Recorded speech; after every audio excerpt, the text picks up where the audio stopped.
What is freedom of speech? It's the freedom to speak. It's political correctness. It's simply manipulating the target population to silence itself. Migrants crossing the Med, likened them to cockroaches. I said that and I stand by it. Well, is there something wrong with generating money? It's like, it depends on what you're going to do with the money. Spend it all on hookers and cocaine? How dare you! You have stolen my dreams and my childhood with your empty words. And yet, I'm one of the lucky ones. Shut up, you cunt! Many media outlets, many platforms don't really want to give me an opportunity to speak. Just want to write slanderous articles about me without interviewing me in the first place. So I take every opportunity that I can get to speak. Puts me in a box. It reduces me. I do not have any hate for Greta. It is not true that most scientists agree that climate change is being man-made. All night. All night. All night. All night. All night. All night. All night. Only need a cold last week. All night. All night. All night. All night. All night. All night. All night. Only need a cold last week. All night. All night. All night. All night. All night. All night. All night. All night. Only need a cold last week. All night. All night. All night. All night. All night. All night. All night. Only need a cold last week. All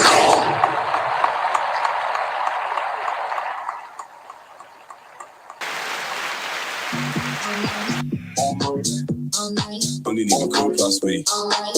All night. All night. All night. All night. All night. All night. Only need a cold last week. Hello to everybody. It is Wednesday, the 25th of May. I am your host, Mani Cinder, on today's SCO podcast, and we have with me the one and only Banksy Style. How's it going, Banksy? Yo-hoy. Yes, good. Hello. So How's everyone? I see you still got your suntan. I do to some extent. I will not show you my tan line. I literally have a tan line. Further up this skull. You'll be happy to know, for those of you out there, that I'm not sporting my stunning hairpiece tonight. I'm giving it a break. It's actually taking itself for a walk right now. Hello to everybody Whatever, in the man. chat as well. We don't want to ignore you guys. Thank you for joining. So we are streaming across a number of platforms and channels and what have you. So I'm sure as we start, more will join. Is there anything pressing that you want to bring up, Banksy? I have an array of videos and what have you to go through. We may not have time, which is a shame, but is there anything that you wanted to start the show off with before I bring it down a few pegs? Actually, yeah, that would be quite good, because I just want to highlight, obviously, we're Speaker's Corner online, so let's discuss something about Speaker's Corner. And although I attended Speaker's Corner this week, I know nobody knows, it was a sneaky one. I actually arrived around like 7 o'clock because I was busy all day on Sunday, and there were still people there, Pavlov and everyone. And the funny thing is, I went there, 5 minutes later, we went to the pub, so my Speaker's Corner experience wasn't that enriched. But who did you go to the pub with? Pavlov and who else? It was Pavlov and a bunch of those guys. Is Pavlov still going around thinking that the Ukrainian army ain't Nazis? No, he firmly believes that his country's winning. Well, the country's certainly winning on the sense of they're holding on. So they are on that side of the winning things. But either way, yeah, he's good. Good stuff. Yeah, we all went in, had a pint. But if you like to share my my screen there, and potentially make it, well, I'll make it full screen myself. Bigger it. What language is that then? Okay, everybody stop. Everybody stop. I'm going to take what? Bigger it. Did you just say bigger it? Where did you get from the educated? movie In Bolton? It's from in the Bradford. movie. It's from the In full. movie Four Lions. If you've seen the Four Lions, you will see what I mean. Yes, And bigger you it. were doing so well. We all thought Banksy was this well-spoken, well-educated professional, and now all of a sudden he's drinking Coke and saying things like, It's all "Can you collapsing. bigger it? It's Have all you ever collapsing. The kicked the facade. ball?" The facade of well-educated middle-class person is now falling apart. It's collapsing around me. The house of I'm only cards that I messing. built is now falling apart. I'm only messing. We all say these crazy words. It just No, shows no, that you're that under is a bit actually of from the pressure. movie. No, that's from the movie Four Lions. The guy Oh, says, yeah, of bigger it. course. I'll Yeah, come yeah, closer, yeah. it'll bigger it. It's a piss take thing, of course. Oh, I see. I thought yeah, you were if being you- serious. No, if you watch the movie Four Lions, you know what I mean. It's an awesome movie. Okay, now this is what happened to our friend Joseph, and I believe you know Joseph, the Jewish chap from Israeli advocacy group, advocacy movement. This is the religion of peace being all peaceful to Joseph. Now, I just want to caveat this. Joseph is one of the most gentlest person that you will ever meet in your life. I honestly think that man has lost arm wrestling matches with flies and cockroaches.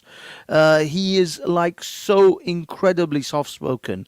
I've never ever, I mean, in this one, he actually gets a little bit pissed off, but I've never seen him lose his temper or raise his voice. He is just incredibly soft-spoken individual. And this is what he endured last Sunday at Speaker's Corner. Free, free Palestine! Free, free Palestine!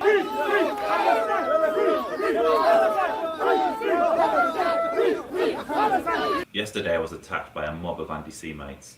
They spat on me, kicked me, pushed me, and tried to beat me with sticks. Down. I whip you with this? The violence was instigated by Ali Dawa, who incited the mob to attack. I'm never gonna live. The killing. You condemn. 6 kids. Ali, what is this? Huh? What is this?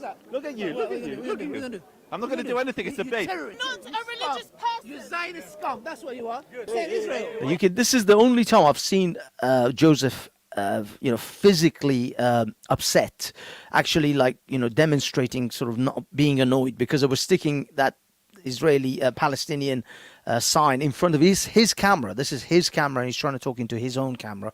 This isn't some other person's camera recording. So these are all his footage from his camera, and they really do touch some buttons. Look at that! Look at that! He actually took it and broke it.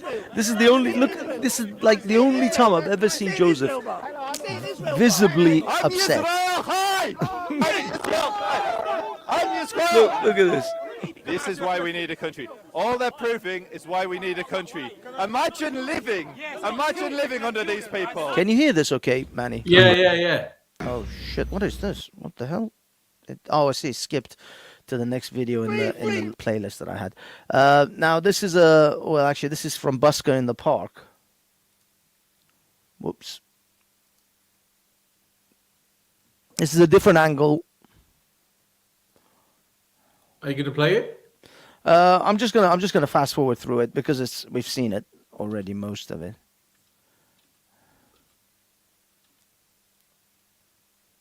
But nothing seems to be moving on our side. Oh, sorry. You're not seeing anything move? No. Wait a minute. Oh, it's because of the. Darn it. Sorry about that. It's because I'm sharing the tab and not the screen, and because sometimes this thing has issues with the screen. Let me share again. This time we shall see. Let me see if I can share. Nope, definitely the screen. But what's your opinion? Are you free Palestine, or are you pro, like, on the Israeli? Well, this is the misunderstanding. There you go. We can talk over it. I'll put it on mute and we can just play the video, but we can talk over it as as it's playing. Yeah, I mean, it's the situation is far more complex than just simply this binary selection of you're either for Palestine or you're for Israel. I am 100% for an independent Palestine if it can possibly exist. My best friend that I went on holiday with is Palestinian. I've known him for 22 years. So of course I want Palestinian people to live a free life, to live an independent life, to have their children grow up and go to school and be educated and become successful and live happy lives. And I would love my friend and his family to be able to go back to their homeland. So yes, I 100% want Palestinians to have a good and happy and stable life. But Palestinians have to recognize that, number one, they are being used as pawns by the Middle Eastern countries such as Iran and Saudi Arabia and other nations, Jordan, etc., by the Muslim nations as a pawn against their hatred towards Israel. So they're using them as a proxy to attack Israel whenever they can without them themselves getting involved in it. So that's number one. Number two, Palestinians or Arabs, whatever you wish to designate them as, have to recognize they have to live with Israel. They can't live over Israel. They can't live without Israel. Those are not options. The options are you live with the Israelis, you get along with the Israelis, or you don't exist at all. There are no other options that Israel is going to be driven into. Those are some myths and legends. You might as well be talking about barracks and flying unicorns if you think that Israel is going to suddenly pack up and leave. They're not. Live along with Israelis, get along with Israelis, and you will find that they are some of the most industrious, educated, and intelligent people in the world, and you will prosper along with them.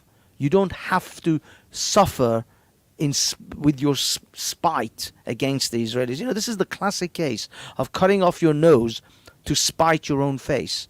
Is it spite? Yeah, spite your own face. Because they want to hurt, somehow not be happy with the Israelis or get along with the Israelis. So they will put themselves in abject poverty and suffering because they hate Israel so much. It's like, dude, you know how many tech startups are in Israel? You know how many of your apps on your phone have been developed in Israel? Like 80% of the apps on your phone are developed in Israel. Israel has some of the most advanced app and technology companies in the world there. Intel has a factory there. Why can't the Palestinians also enjoy some of that? Why can't the Palestinians, their children, grow up learning from Israeli children? They can do that. They very much can do that. And Israelis will, I'm telling you, the Israelis will help them. Israelis are mostly liberal fucking libtards anyway. You know, most of them vote fucking left. In America, for decades, they always vote. The Jews always voted Democrat, because Jews are actually, I don't know, I guess instinctually quite lefty in a lot of ways. Although, okay, Hasidic Jews or religious Jews are not exactly up for the LGBT agenda, but generally they're quite lefty in a lot of ways. So they will get along. They will help the Palestinians to grow and become strong and independent. But they have the Palestinians' first step has to be, we have to accept we're going to have to live with Israel, not against it, not dominate over them, as Muslims always think. This was your land, yeah, maybe it was, maybe it wasn't, but now it's not. That's, go Crimea River, go talk to an Aboriginal in Australia or a Native American about losing fucking countries and lands. Yeah, shit happens. I'm sorry. That's the way of the world. You're gonna have to get over that shit now and grow and prosper. You want your children educated? You want your children to have a future? Get along with the Israelis. You'll do far better than you can imagine. I think the Palestinians, given the right strategy, could be richer and more prosperous than the Abu Dhabis and the Emiratis, the guys in Dubai and the Kuwaitis. They could actually be better off than them if they got along with the Israelis and actually cooperated. But they don't want to. They have, as I said, they have been brainwashed by the Muslim majority countries to be their proxy war and their proxy weapon against Israel, because those nations themselves would never be able to stand up to Israel in a direct conflict. They tried. Literally 5 or 6 Muslim countries, Egypt, Jordan, Syria, they all tried attacking Israel. I think it was a few others. But they failed. They lost. Now, this is a foreign problem. So this is a foreign problem. This is not a British problem. So should we really have to put up with this at Speaker's Corner? This is the problem. If you don't think this is a British problem, you don't know your history. That's the myth, that this isn't a British. This was created by Britain. Everything about this is British. It was a I British believe it mandate was to the Americans Palestine. that created it through Henry Kissinger, right? No, it was Britain that signed the Balfour Declaration for all of this to start. It was Yeah, Britain yeah. that owned the mandate to Palestine. They took Yeah, it from yeah, the yeah. Ottomans. It was Britain that was at the forefront of this. Yes, the Americans had their involvements, but Britain was front and center with all of this. This is Okay, but that was absolutely a British that was a program. long time ago. Things have moved on. Yeah, sure. Again, I can say that the British can't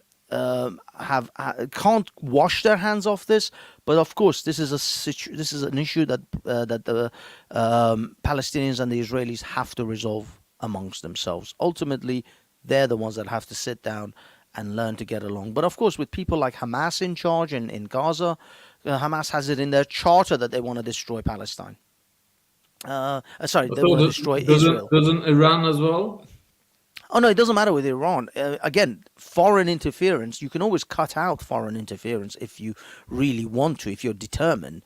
I'm talking about within the Palestinian groups, which is Hamas and PLO, or I don't know, is it Fatah? I think it's PLO, the Palestinian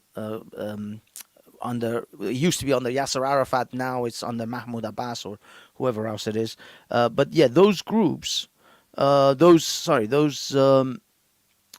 two groups of the Palestinian side have to either go, Hamas has to be completely disbanded, destroyed, and only one group takes control of the entire Palestinian organizations, or these two groups have to come together and unite and then agree to sit down and have talks with Israel.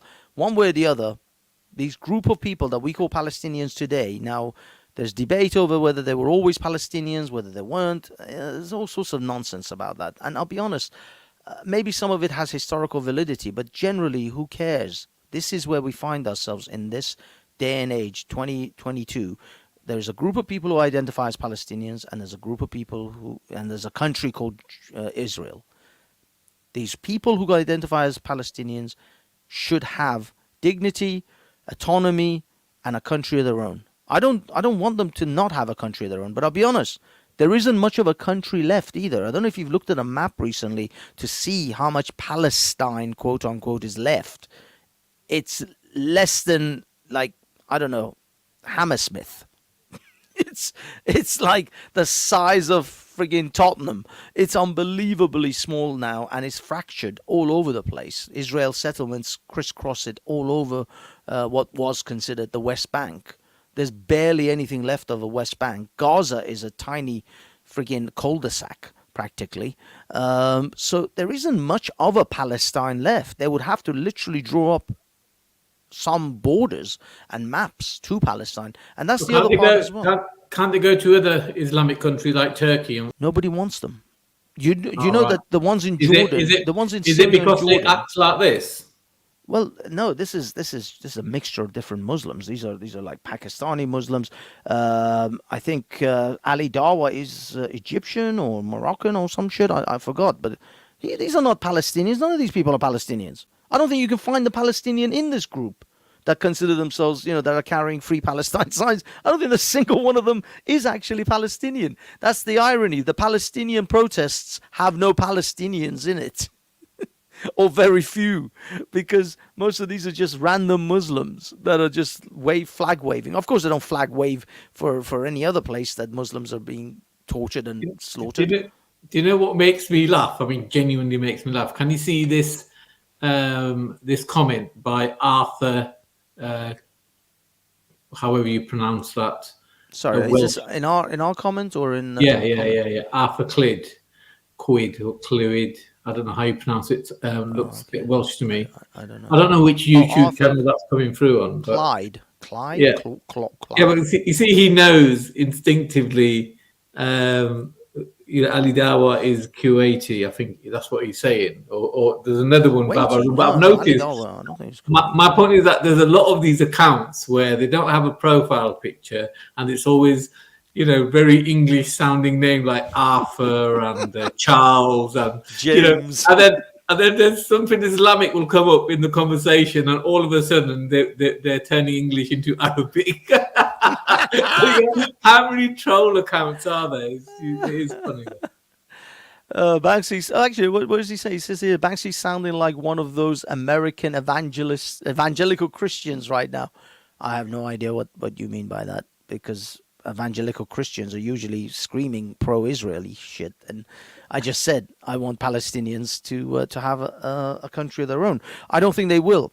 Unfortunately, I don't think Israel will ever accept, because there was another notion, another solution was that was suggested, was to have one country but two people.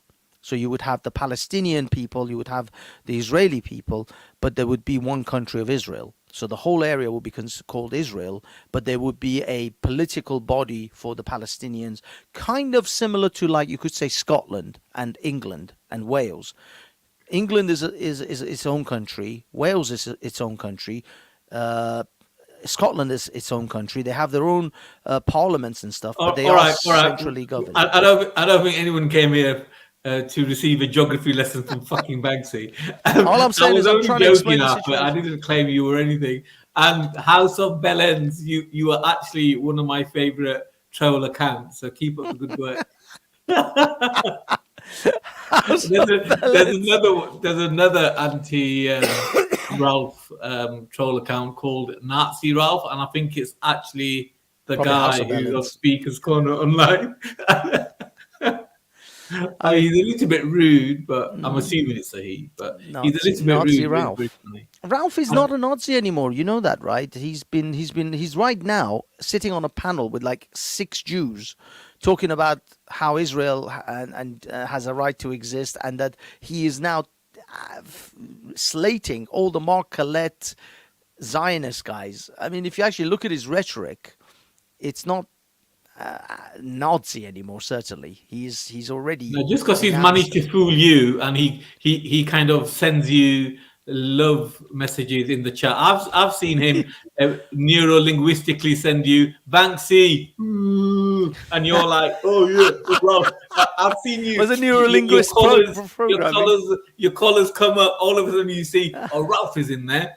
All right, Ralph. Yeah, let me talk for 10 minutes while you're in here. I've seen it. I don't miss anything. I don't talk a lot. Is he dabbing? But I don't miss anything. Look, the fact is that Ralph is bouncing around a lot, but right now he's on that whole I'm pro-Israel, anti-Zionist, anti-Semite kind of role. I mean, literally, he has people. First of all, Joseph is on his panel. He has a guy called Mossad who lives in Israel. He has another guy called Israeli Jordan, I guess they call him. His name is Jordan. Proper, full-on pro-Israeli guys. So, I mean, you know, if you want to convince anyone that Ralph is a Nazi, good luck, but it's going to be a tough call right now. I can prove it. Don't you worry about it.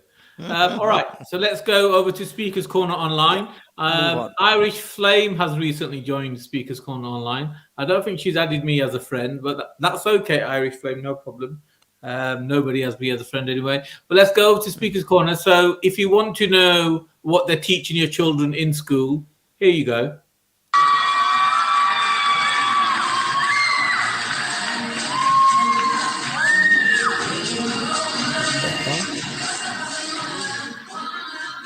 What is this bollocks? Is that a guy?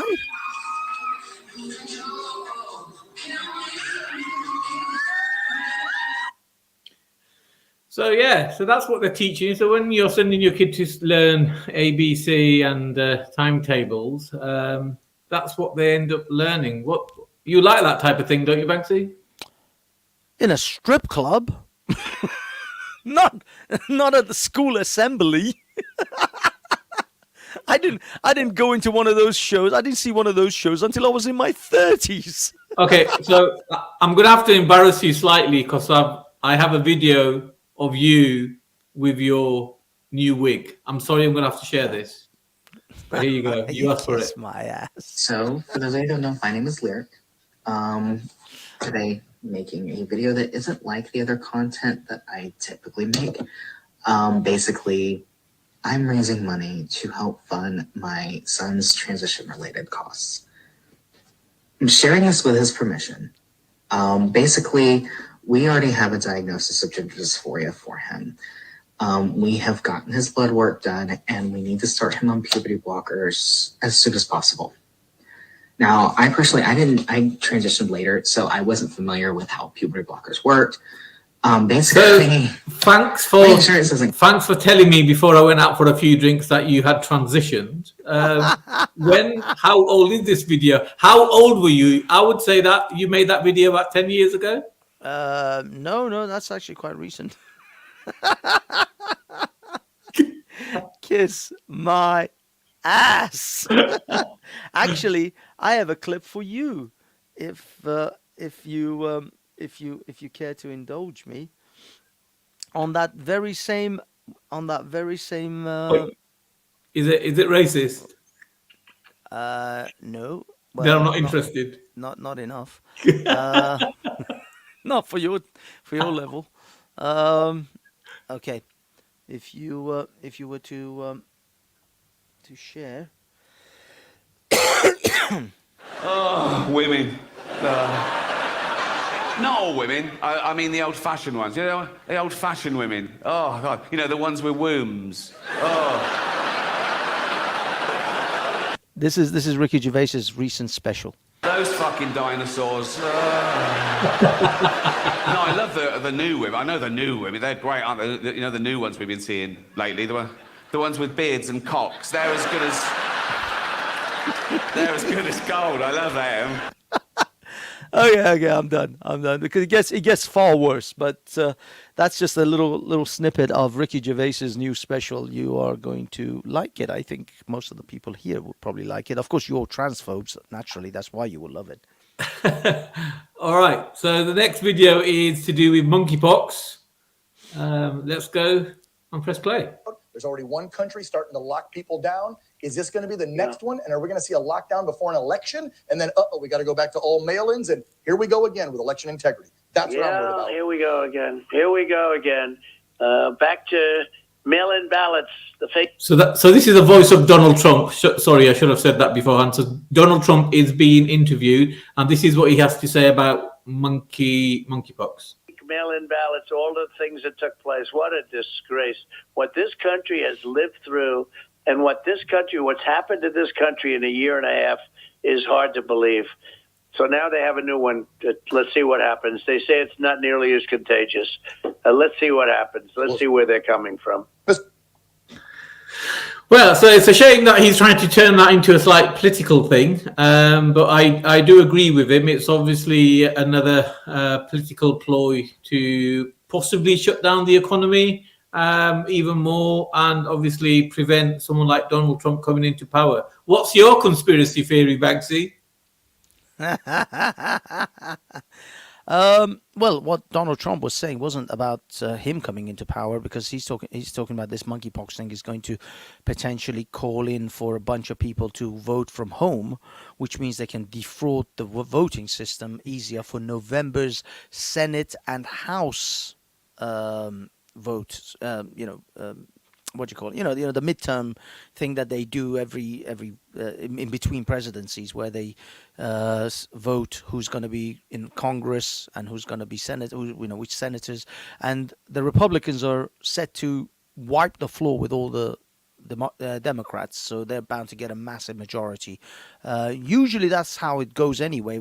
If there's a Democrat president, then usually the next voting round, the House and the Senate becomes a Republican majority, and then it flips when there's a Republican president. But since the Democrats are thinking that they're going to get their asses handed to them, and they're scared shitless of that, they're going to bring in the postal votes, because they know they can I can't actually even say it. Fraudulently win the election or twist the... No, but you can't, because if you say it, YouTube will literally ban you. YouTube has massive restrictions about calling any, bringing any disrepute to the Biden election. Oh. So if you talk about that, the video will get struck down. So we can't really fully say, but this is the prevailing conspiracy that especially the votes that were postal votes were not entirely accurate. Okay, so next video, we're going to Davos, World Economic Forum, where all the billionaires and their leading puppets come together and let the world know how they're going to rape, pillage, and destroy the average family. And we're going to start off with the oil minister of India.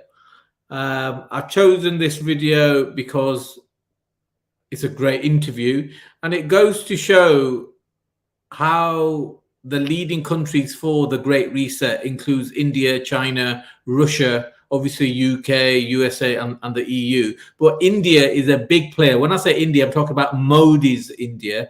And this weird-looking chap is definitely part of the crew. How you doing, sir? How you doing? I'm doing well. Why are you here in the WEF? Why am I here?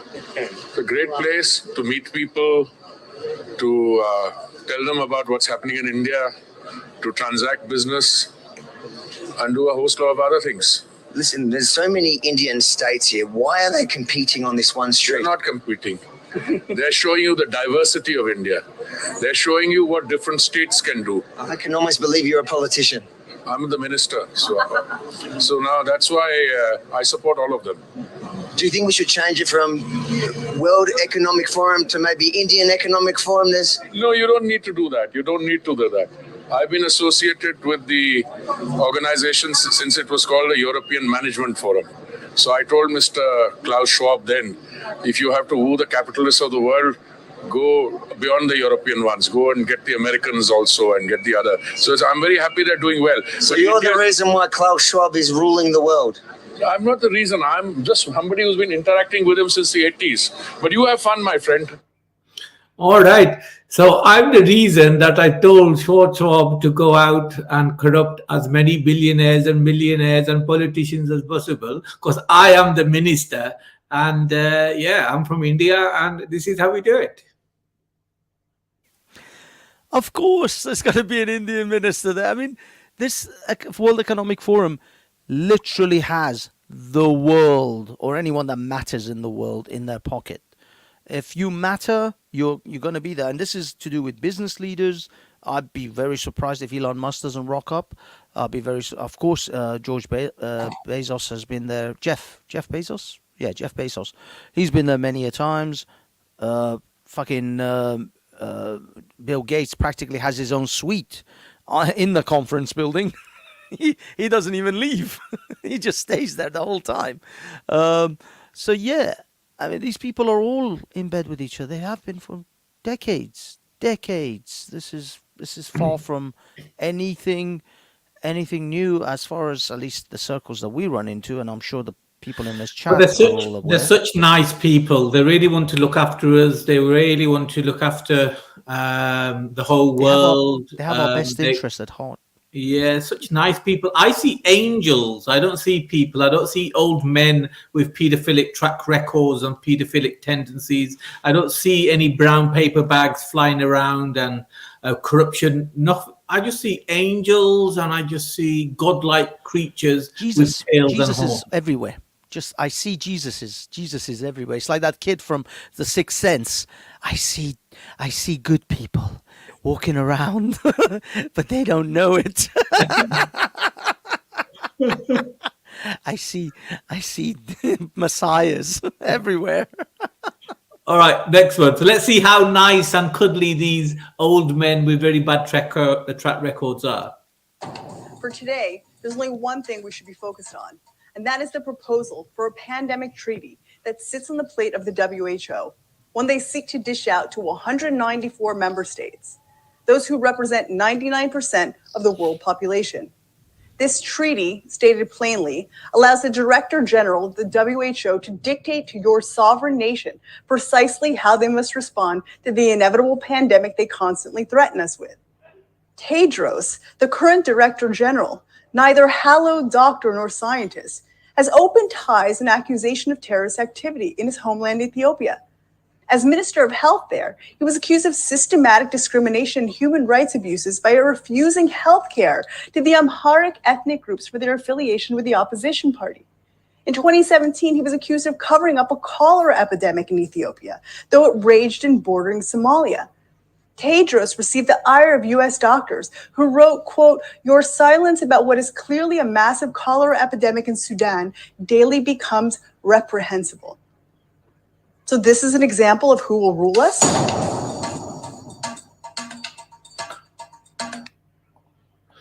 Well, there you go. Does that convince you that the World Health Organization is a very nice, soft, cuddly organization that only wants to do nice things for you? All the time. I mean, again, the World Health Organization, they want us, all the countries in the world, to sign that new pandemic preparedness. What's it called? Pandemic Preparedness Treaty, which I talked about last Friday. If you caught the last Friday show, you would have seen that. If you want to go in depth, just go back to the last Friday show after you finish watching this show, of course. Last Friday. So yeah, no, of course they're just these fuzzy, cuddly bears. That's all they're. It's like when I look at the World Health Organization and the World Economic Forum, all I see is fuzzy pandas.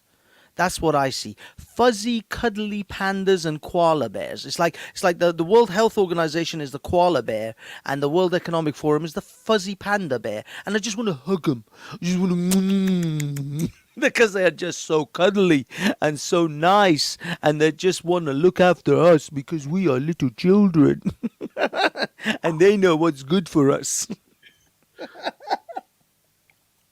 One of the reports that are most shocking to me as a mother and stepmother is that by May of 2021, Pfizer knew from a peer-reviewed published study, and one of our volunteers, Dr. Chris Flowers, who's a professor of radiology, again, highly credentialed people, he is part of the peer review process. So he pointed out that even though it was published in May of 2021, it would have been in peer review for months before that, meaning people in that community would have known. But a study came out showing that 35 minors, kids, people under 17, had heart damage 1 week subsequent to being injected with the mRNA vaccine, permanent heart damage. And whoa, there you go. There you go, Maxine.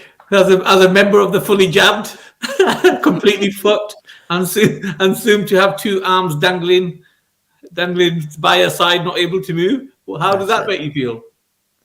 I'm looking forward to my second penis that is already currently growing. It's a little nub, or that could be the real one. I don't know. I can't tell the difference.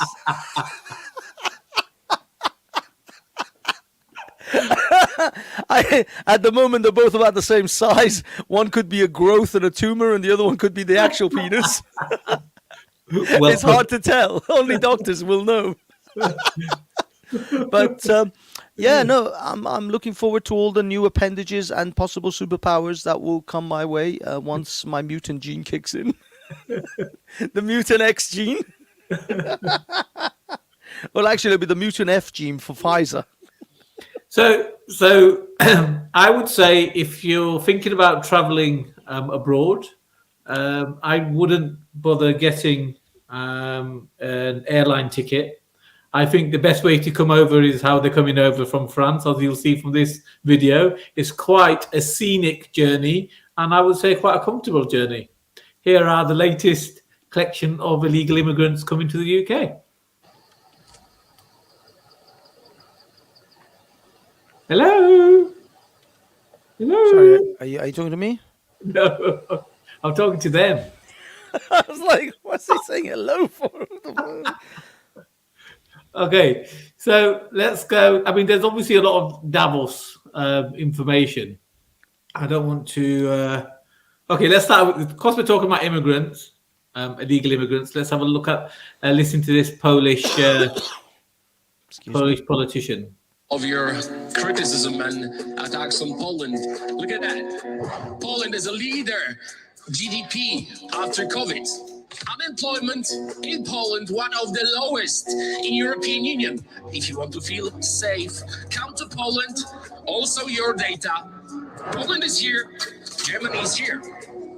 One of the safest place in European Union. And that's how it is in Poland. It's your data, not ours. This is Eurostat. So if you want to feel safe, be like Poland. If you are looking for low unemployment, be like Poland. If you love freedom, be like Poland. Thank you. What do you reckon, Banksy? Shall we do a special show from Poland? Shall we just get a ticket, go out to Poland and do a live stream? Are you up for that? We can't hear you. Sorry, I lost my headset. That's why. Actually, I have a great friend of mine, MC. He is in Poland right now. Shall we go to Poland and do a live stream? Shall we do it? I'm up for that. I will need some time off work, and do I you hope need if the do you need a Speakers Corner passport? bunch are coughing up the cash, sure, I'll take a fucking trip to Poland.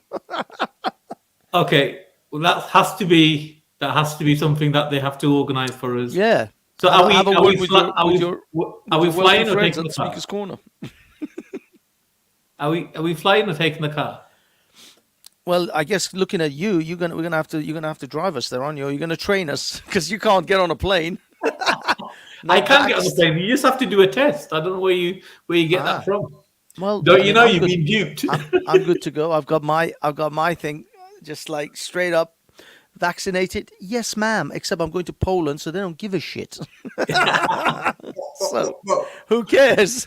Okay, so this is probably the most senior Muslim in the country, I would say. Unfortunately, he's not doing any favors to the Muslim community. So this is Lord Ahmed arriving to go to prison for raping children.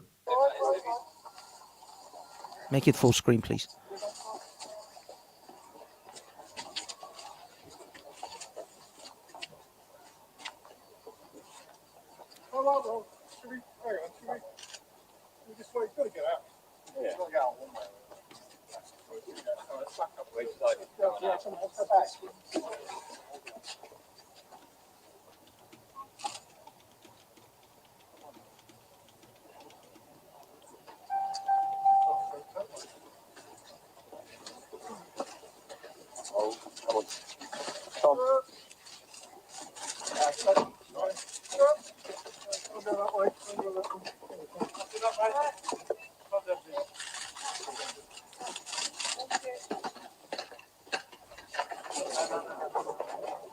And there he goes with his Harrods, what looks like a Carrier Harrods bag. Yeah, actually, I didn't see the logo, but I recognise the green. It may not be a Harrods carrier bag, so forgive me, Harrods, if it's not supplied by you. But there you go. Who cares? Anyone can buy a Harrods. Harrods isn't responsible for this guy raping a child. I didn't say that. Well, I didn't say that. Why are you protecting the carrier bag? I'm just saying, like, I don't think Harrods cares if he's carrying a Harrods carrier bag. You're apologizing to Harrods. Yeah, it was just sarcasm. God. Oh, I see. But was that actually him going to jail then? It wasn't the court or anything like that. Yeah, He's been found that guilty. was him going to court. Then he was sentenced after that. Aha. Oh, that was the court then. And he was found guilty of what was he found guilty of exactly? Raping a 14-year-old boy, or maybe some other allegation by the children. I mean, so you don't have the actual court. I don't. No, but look, slight change of subject. Do you actually own or wear any North Face clothing? And do you actually own or use any North Face equipment for camping or anything like that? I have a North Face. I have some North Face clothes. I've got some bad news for you. And that is what? They're all laced with cyanide. Lets you be who you are. Even gay. It's a tent. Ladies and gentlemen, you are cordially invited to the Summer of Pride with my friends at the North Face. We're traveling all the gay across America, and everyone's invited. That means you. Me. And you. Hello. And you. Wow. Not you, though. You're too cute. That is an actual bunny. Okay, just kidding. You can come. Put on your boots and come out. Sign with us. See you there, besties. Don't you think this is all a little intense? I mean, look at you. You're in a literal tent right now. But no, this event will not be intense. Everyone is invited. Everyone is welcome. It's going to be so fun. God, I mean, what? Like, why would you Why would you commit branding suicide like that? I mean, I'm nothing against gay people, but you are kind of pushing the political boundaries with that, right? Agreed or not agreed? It won't make any difference to the product. Oh my God, you're going out to buy more, aren't you? No, it's just it won't make any difference because no one stopped buying Gillette razors when they went woke, and they literally insulted men. At least this one isn't telling men you're fucking some violent match, to show your masculinity. That means you're some violent, brutish thug. That's literally what the Gillette advert said, that men are perverts, that they're gonna harass women, that they beat people up, they're thugs if they show masculinity. It used to be a brand that said best the man can get. Now, men, you thuggish, violent harassers of women. That's literally what Gillette did. Gillette barely lost any money out of that. I mean, there was a boycott Gillette products for about like a day, and no one gave a shit. I still shave with Gillette, and so this is actually not even remotely. I mean, on the scale of woke advert bollocks that I've seen that literally insult the people that they're trying to encourage to buy things from. There are woke ads of children transitioning now. So this was just like a drag queen making puns about tents. This is so intense. We know about people that wear North Face clothing like you, Banksy. This is the tamest of all the really bad shit. But it's still politicizing fashion and still politicizing kind of adverts. I don't like it, just like I don't like it when sports stars and football players do the same. Right, but moving forward, like Armani or Chanel. Have you ever heard of a former CIA agent called Osama bin Laden? I may have briefly come across his name once or twice. Well, I've got an interview by his daughter, Noor bin Laden. So let me share the screen. Her name is Light. Noor bin Laden. Not according to this, it's not. It's Noor, Noor. Yeah, still. Or is your wokeness going to tell me I can't read? No. That doesn't stop it meaning light. Oh, I see. Oh, it means light. Apologies. Sorry, Banksy. I take it back. It's taken over a century for them to reach the point where we are now, where they are so close to implementing this new world order. And it will have taken over a century to subvert the United States of America in the manner that they have done. And I come back to this tagline of the Great Reset of the West, you'll own nothing and you'll be happy. And I just want to say, this is the absolute, first of all, as if, and this is the absolute antithesis of what the founding fathers sought out to achieve for future generations. It's completely diametrically opposed to what it means to be an American, to be the master of your own destiny. You couldn't be further. The US Constitution and the agenda of the globalists implemented through these vehicles like the WEF, like the UN, these international organizations, what they want, we know, we see it. We have the prime example, which is what is happening in the CCP's China, this mass surveillance state, these arbitrary lockdowns that are going on right now, which are so atrocious. They are using the pretext of, quote, this pandemic to install this biosecurity infrastructure. And the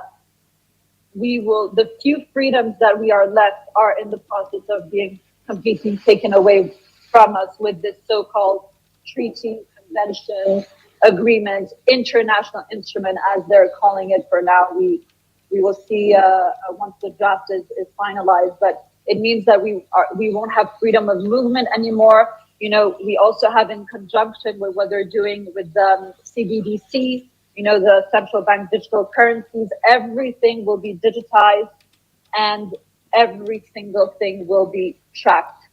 And this is not a world in which I want to live, and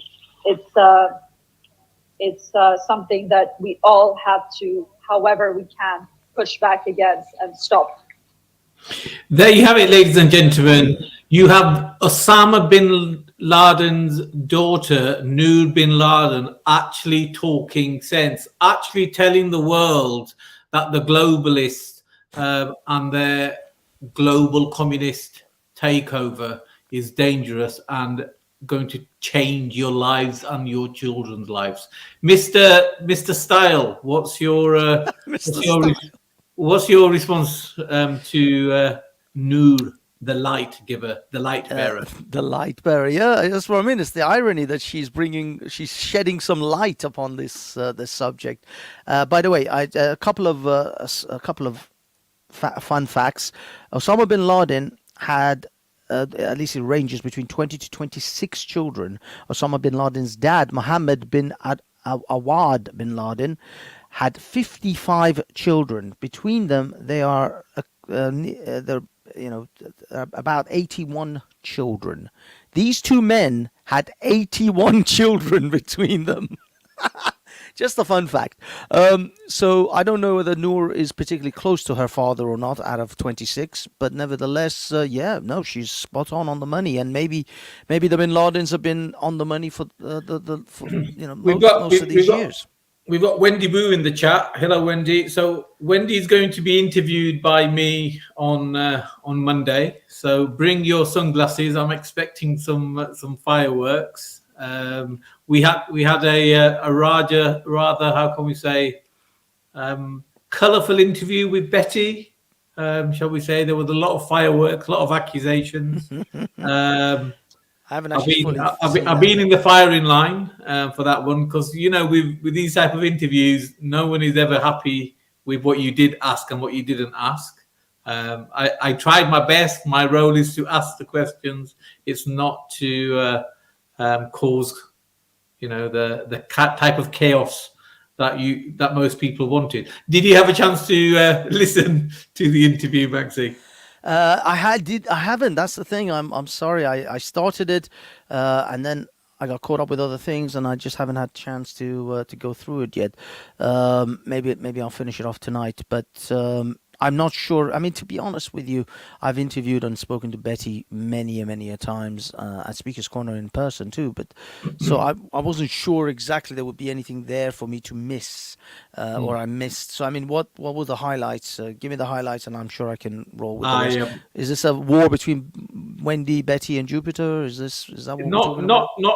The interview wasn't entirely about that, but just watch it. That's all I'm going to say. Just watch it. And on that note, let's talk about how they're going to get rid of us and depopulate the earth. And then the big political and economic question of the 21st century will be, what do we need humans for?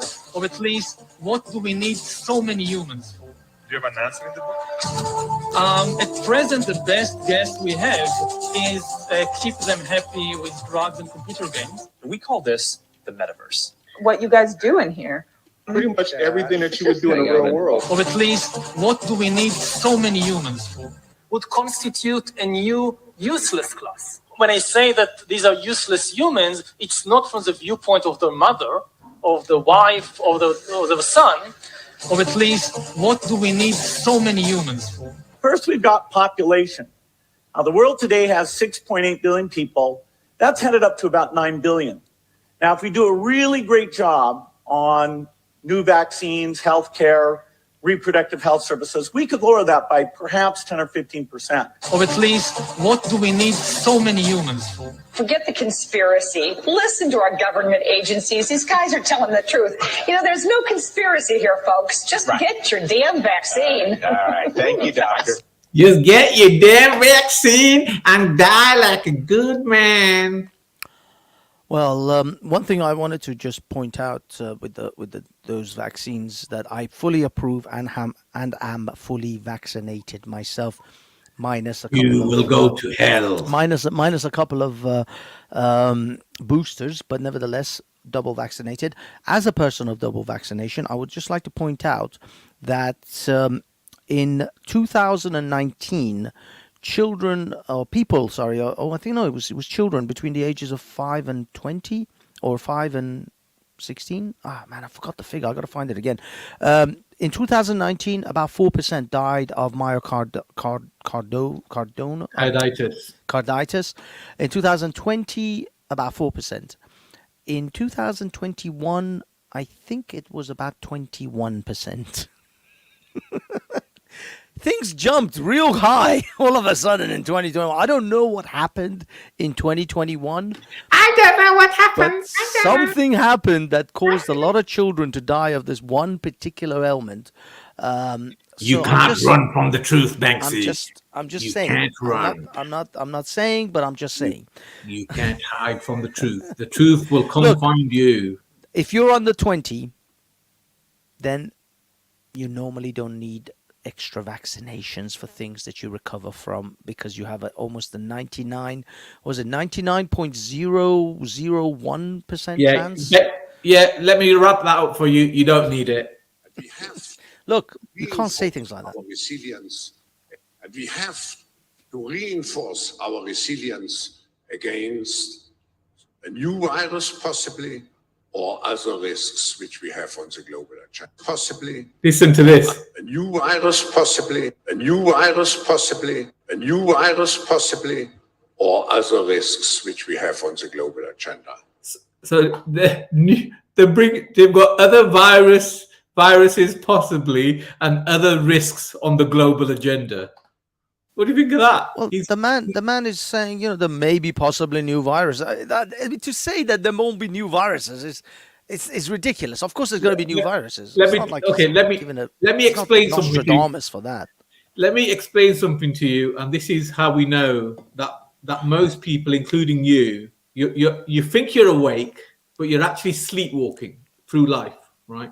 Now, say for example, you have a building, right, and the day before that building was robbed, you and I go out and I'm asking you questions. Where's the key? Right? Where's the security cameras? How much money do you think is in your building? And this is what would happen if I break the door and had access to it. The following day, the building's robbed and things have gone missing, right? And then you would naturally call the police, right? What would the police do?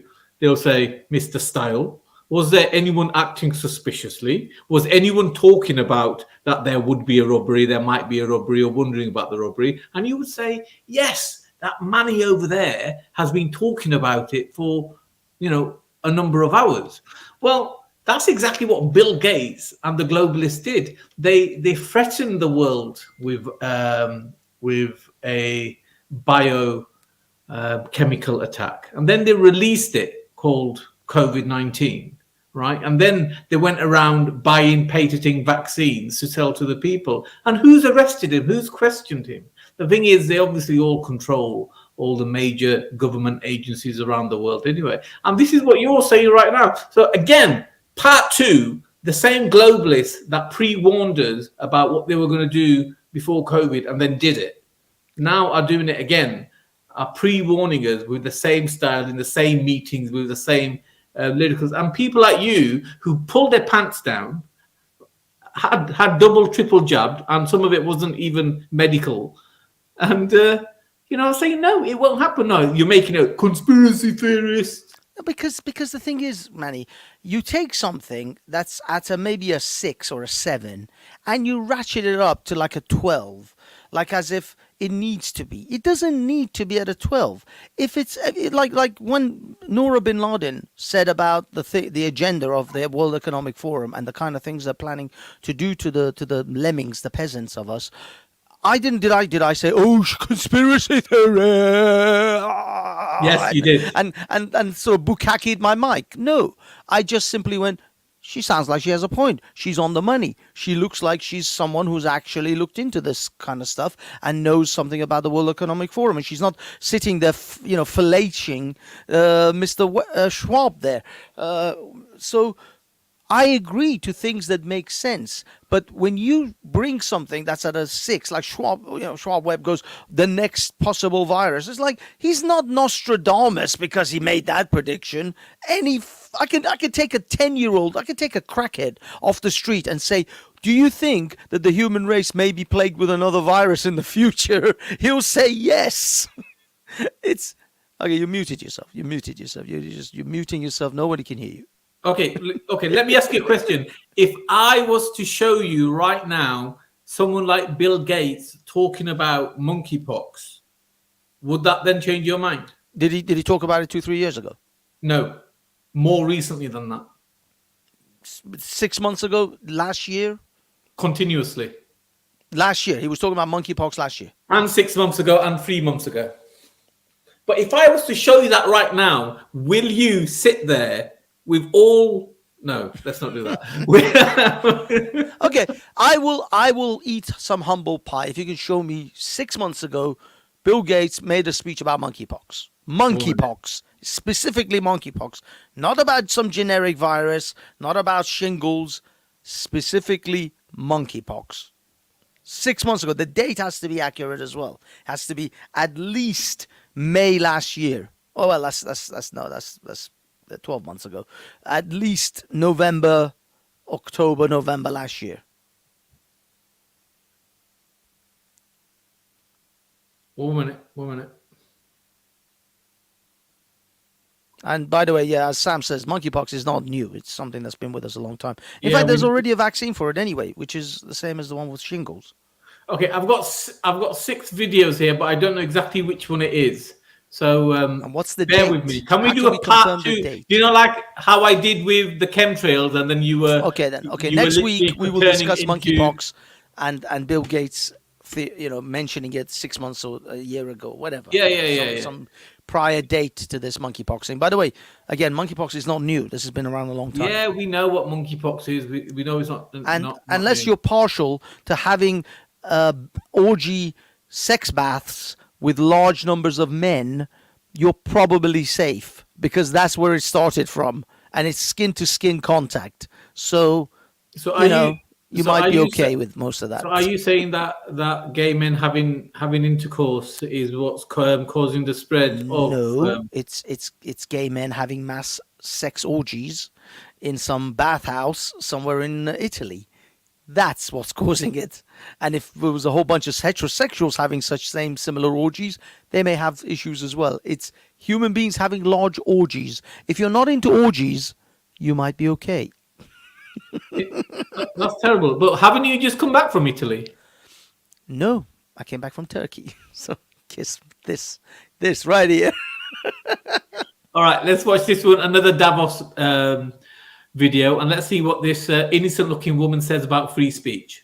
We are finding ourselves in a place where we have increasing polarization everywhere, and everything feels binary when it doesn't need to be. So I think we're going to have to think about a recalibration of a whole range of human rights that are playing out online, from freedom of speech to the freedom to be free from online violence. Think about a recalibration of a whole range of human rights that are playing out online, from freedom of speech to the freedom to be free from online violence, or the right of data protection to the right to child dignity. Did you hear that? So she wants to recollaborate free speech as if it's their responsibility to do so. Isn't that effing crazy?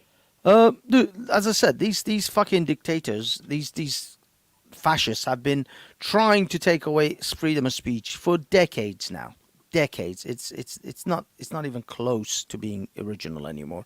I'm not even fazed when I hear these absolute authoritarians talking about how free speech is terrible. We have to protect the children. The children. Think of the children. So shut your mouth and do as I tell you and say what I tell you. So yes, no, these authoritarian assholes have been gunning for free speech for decades. It's not even funny anymore. It's not. I'm not even like remotely shocked. There isn't like a moment of what? Can I ask you a question? Do you know some Asian Arabic communities, they have a different way of visiting the bathroom. is there any special technique about what you use to visit the bathroom? Or is it all standardized by you? What do you mean? What? Okay, let me share this video, then perhaps we can. God, some piss take.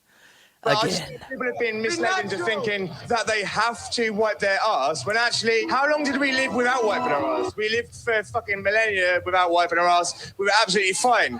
And guess what happened when toilet paper appeared? It was the rise of the Industrial Revolution. They created a problem to sell us the solution. It's fucking bullshit. What's more is it actually disrupts kind of like our natural communication between our pineal gland and the Earth's natural kind of reverberations. We used to be able to communicate with the Earth like pigeons do, with kind of like ley lines and shit.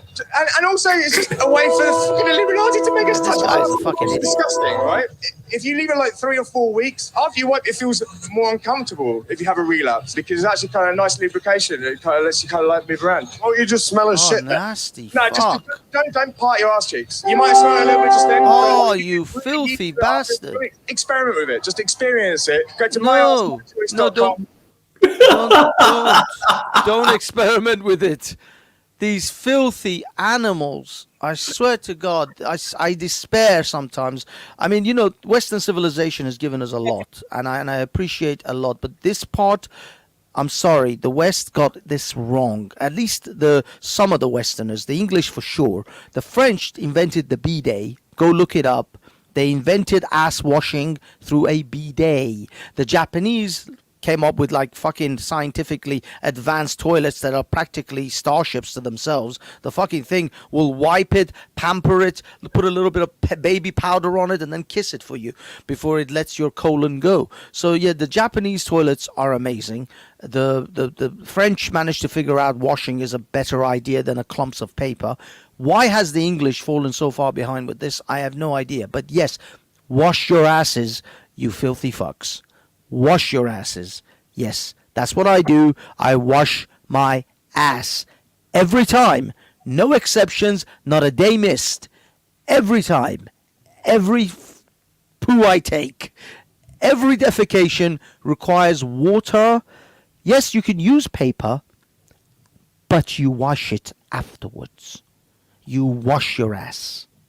Filthy bastards. Conservative political commentator Calvin Robinson, monkeypox, what next? Oh, I'm cautious about this one. Me too. Global leaders met last year to plan for a response to a monkeypox pandemic. Did they? Yep. Did they really? They did. Bill Gates has been talking about the next pandemic being monkeypox or smallpox.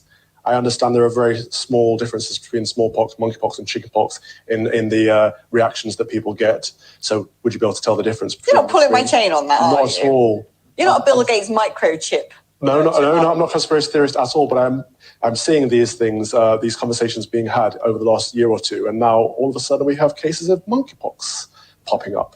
And the numbers, of course, are very small. More people die from inanimate objects every year in this country than from something like monkeypox, even with the current case numbers. So I don't think there's anything to be concerned about. But the media response to it and the government response to it are things to be concerned about.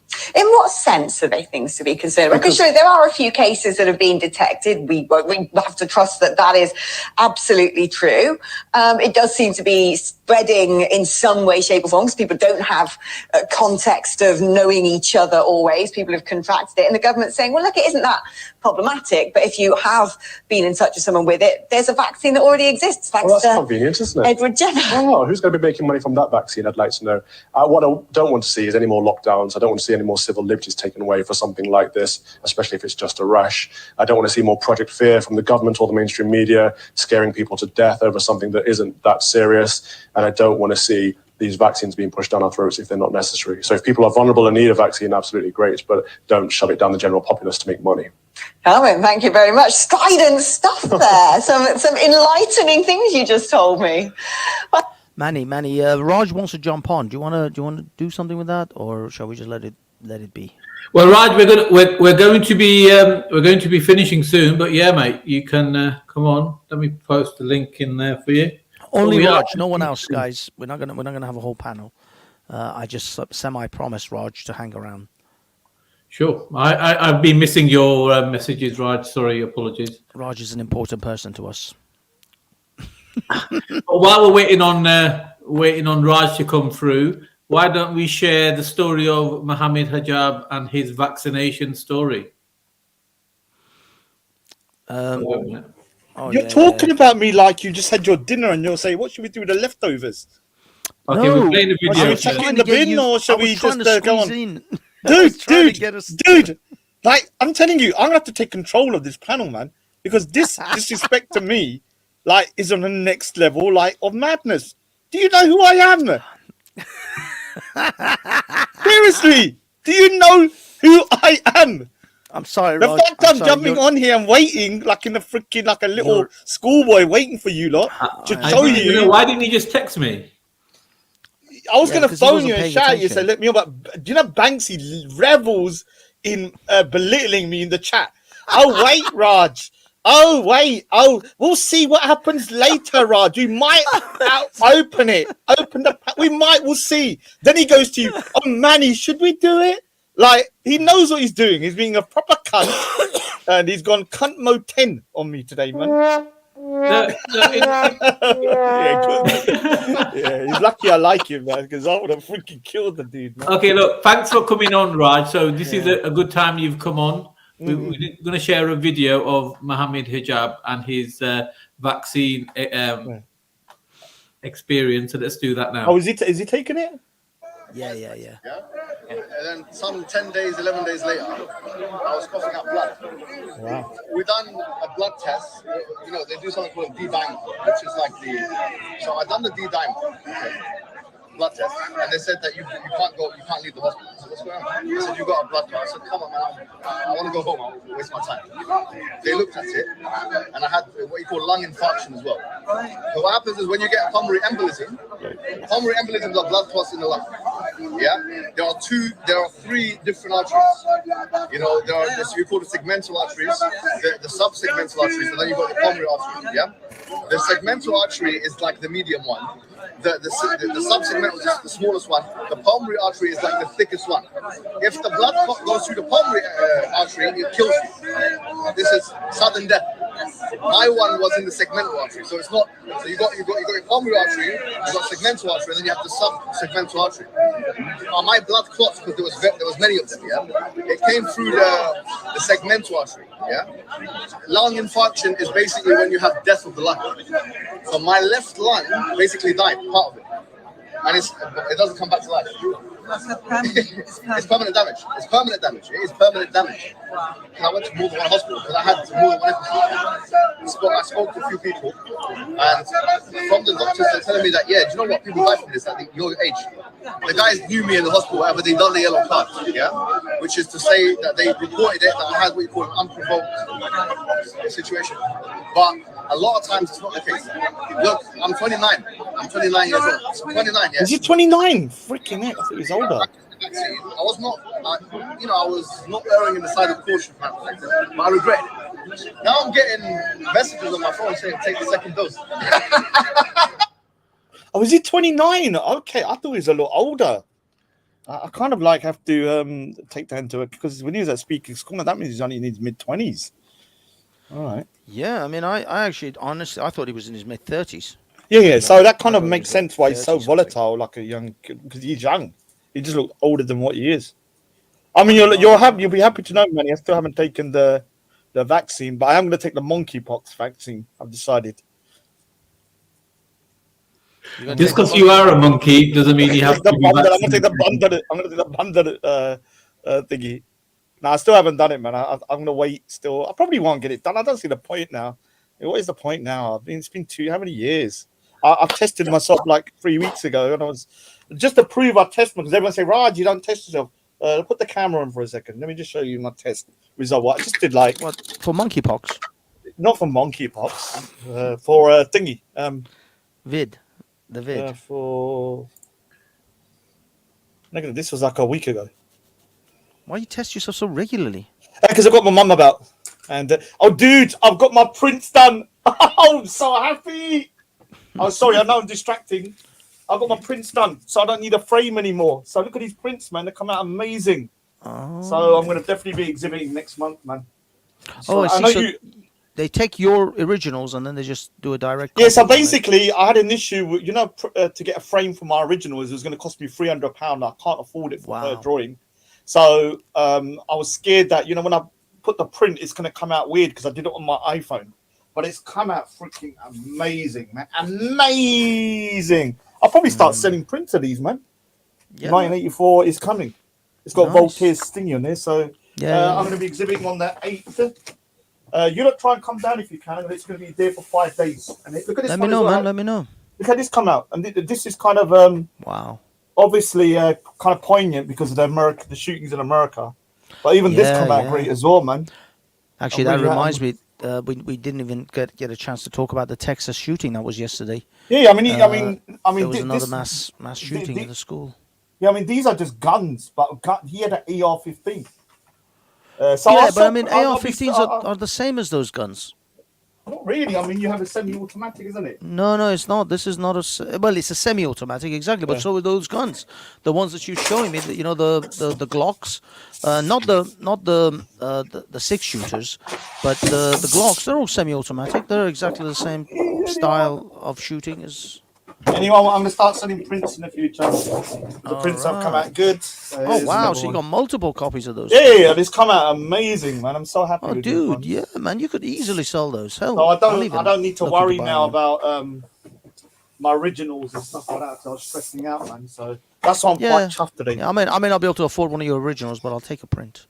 Yeah, of course. Man. So while I've got you on here, Raj, I was going to call you.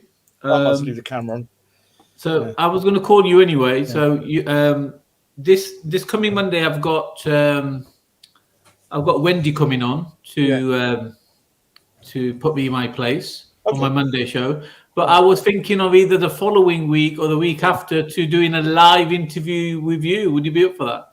What do you mean live, like this or in real life? He's already literally been on the show. No, like on location. Oh, location. I mean, why don't you meet me? Because I'm going to be exhibiting at that place. Why don't you just live stream from there? Do an interview. Okay. Then I'll do this. Will you send me the details? Yeah. So what's happening on the 8th? I'm going to be doing a private view with other artists, not be myself. So I need to network. I don't want to be chatting to you lot. Yeah. What I'm going to do after that, no offense, is I'm going to then do a day. Like maybe on a Saturday or Sunday where I'll say I'm going to be at the venue for around 5-6 hours and you lot can come down, whoever wants to come down and talk to the artiste. We'll do it then, yeah. Because the problem is when I'm doing the opening venue, if you lot can turn up, I'm going to ignore you, to be honest. You're going to have to just stand there and talk to each other. But I'll give you an invite because there's going to be food there, there's going to be drinks, there's going to be other artists. I need to kind of... There's going to be champagne. It'll be champagne, everything. Canapé. So it's in London Bridge, this one. It's on London Bridge. This is a small venue, but it's the first time I'm exhibiting. I think it's been like 3 years, man. Can we live stream? Probably, yeah. I mean, we could do a conversation afterwards. Me and you and do it then, like in that case, on the road. Yeah, in that case, but that will be your exhibition, not this one that you're going to, which is no. I'm talking about on the 8th. It's a group exhibition where my artwork will be part of the group. Banksy, shall we go in costume? Yeah. I mean, so on the 8th. Oh, I better not. On the 8th, it's between 6 and 9. Yeah, it's an evening do where everyone's going to be kind of drinking and Christ, dude, that's a Wednesday as well. Yeah, Wednesday. I'm gonna have to jet over. Perfect. That's literally during the time. Live stream. You could, I suppose, we could go down to central London. Is it in central London? Yeah, London Bridge, off London Bridge. Oh, yeah, we could do that. I think it's like too. I don't want to say too much here. I would say closer. To be honest, it doesn't matter because I'm putting the prints up. I don't care now. Before I was concerned someone's going to come and ruin the originals. Like these are waterproof as well. But thank you for the invite, Raj. That's very, very good. Yeah. We could definitely look into that and maybe send us the address and everything in DMs. Yeah, I'll send it. It's a little venue, but it should be. I only attend things to have the official invite. I don't just turn up if it's just like an email. Of course. You know where I went today? I went to Leicester Square, and I bumped into the Dawa guys there. Yeah, they're always there. Yeah, let me just show you a little bit of this. Hold on. Yeah. I was trying to butter them up. I didn't want him to know it was me. I wanted to talk. So I spoke to him about Jesus, didn't I? I don't know why. I just like asking them about Jesus. Like, oh, what's your... So do you believe Jesus died on the cross? No. Do you believe Jesus died for the sins of mankind? No. Do you believe Jesus is God? No. And then I had to crush him in. I said, well, you don't believe in Jesus. Yeah. And then he said, oh, who are you? Are you Sikh? I said, listen there, yeah. I said, I'm a Sikh. Are you ever going to come to Islam? I said, never. I said, everyone's tried. I said, I'm a confirmed Sikh. Yeah. And then he tried to kind of like, maneuver me about and try and do dawah on me. And they say silly things. I said to him, hold on. If God is so merciful and loving and compassionate, why is he going to chuck me in a freaking furnace for eternity? For being a Oh, no. God has, he gets angry. I said, well, then God has human attributes then. Right? And God, not only God has human attributes, God is enslaved to his emotions. Yeah. When he becomes angry, he acts upon I said, it. you're showing human emotions, yeah? I said, I believe God is compassionate, so reincarnation is another chance. And so he started getting a bit thingy. Then he started saying, oh, you should read the Quran. And I promise, I said, listen here, man, I don't need to read it. I just need to look at certain things. You should have shown him the Guru Granth Sahib. So you should read this. Yeah, no. I said to him this, yeah. I said to him this. He Start said, dawahing him. I said to him this. I said, listen here, yeah. For me, I'm not closed-minded. I said, look, if you tell me right now not to steal, yeah, as a Muslim, you're right? You can tell me something true, demon, atheist demon, Banksy. Even you could be right as an atheist demon. You could say, Raj, I believe X, Y, Z, and I could say that lines up with Raj, Sikhism, my advice to you is quit eating baked beans immediately. That is haram. Rocket launcher activated. Fire. No, you're mad. No, I'm just saying that they're so close-minded that they got this kind of thing. And then afterwards, what happened? There was a Christian guy here from America. I went over to him. I said, "Listen here, man. You lot need to get some freaking balls," because he was standing there like, "Hey, Jesus." And I said, "Listen here. Like, you need to grow some balls." I said, "Listen, the way you are here, you're getting crushed." I said, "You need to have the saint warrior concept, yeah, because we believe that in Sikhism, Sant Sapai, meaning saint warrior. You can't just be a warrior." And you can't just be a saint. You have to mix the two. And these Christians there, I had a pretty good conversation with him. He was quite I don't know, he seemed a bit deluded, to be honest, in my opinion. He was like, Jesus will deal with this. I said, listen here, you got to deal with it. Yeah? He said, whatever will happen, will happen. I was like, okay, fair enough. You're just going to like just stand there and just let whatever's going to happen. Then you're not going to contribute. I said, what's the point? But yeah, I had a 20-minute conversation with that dude, the Dawa teams.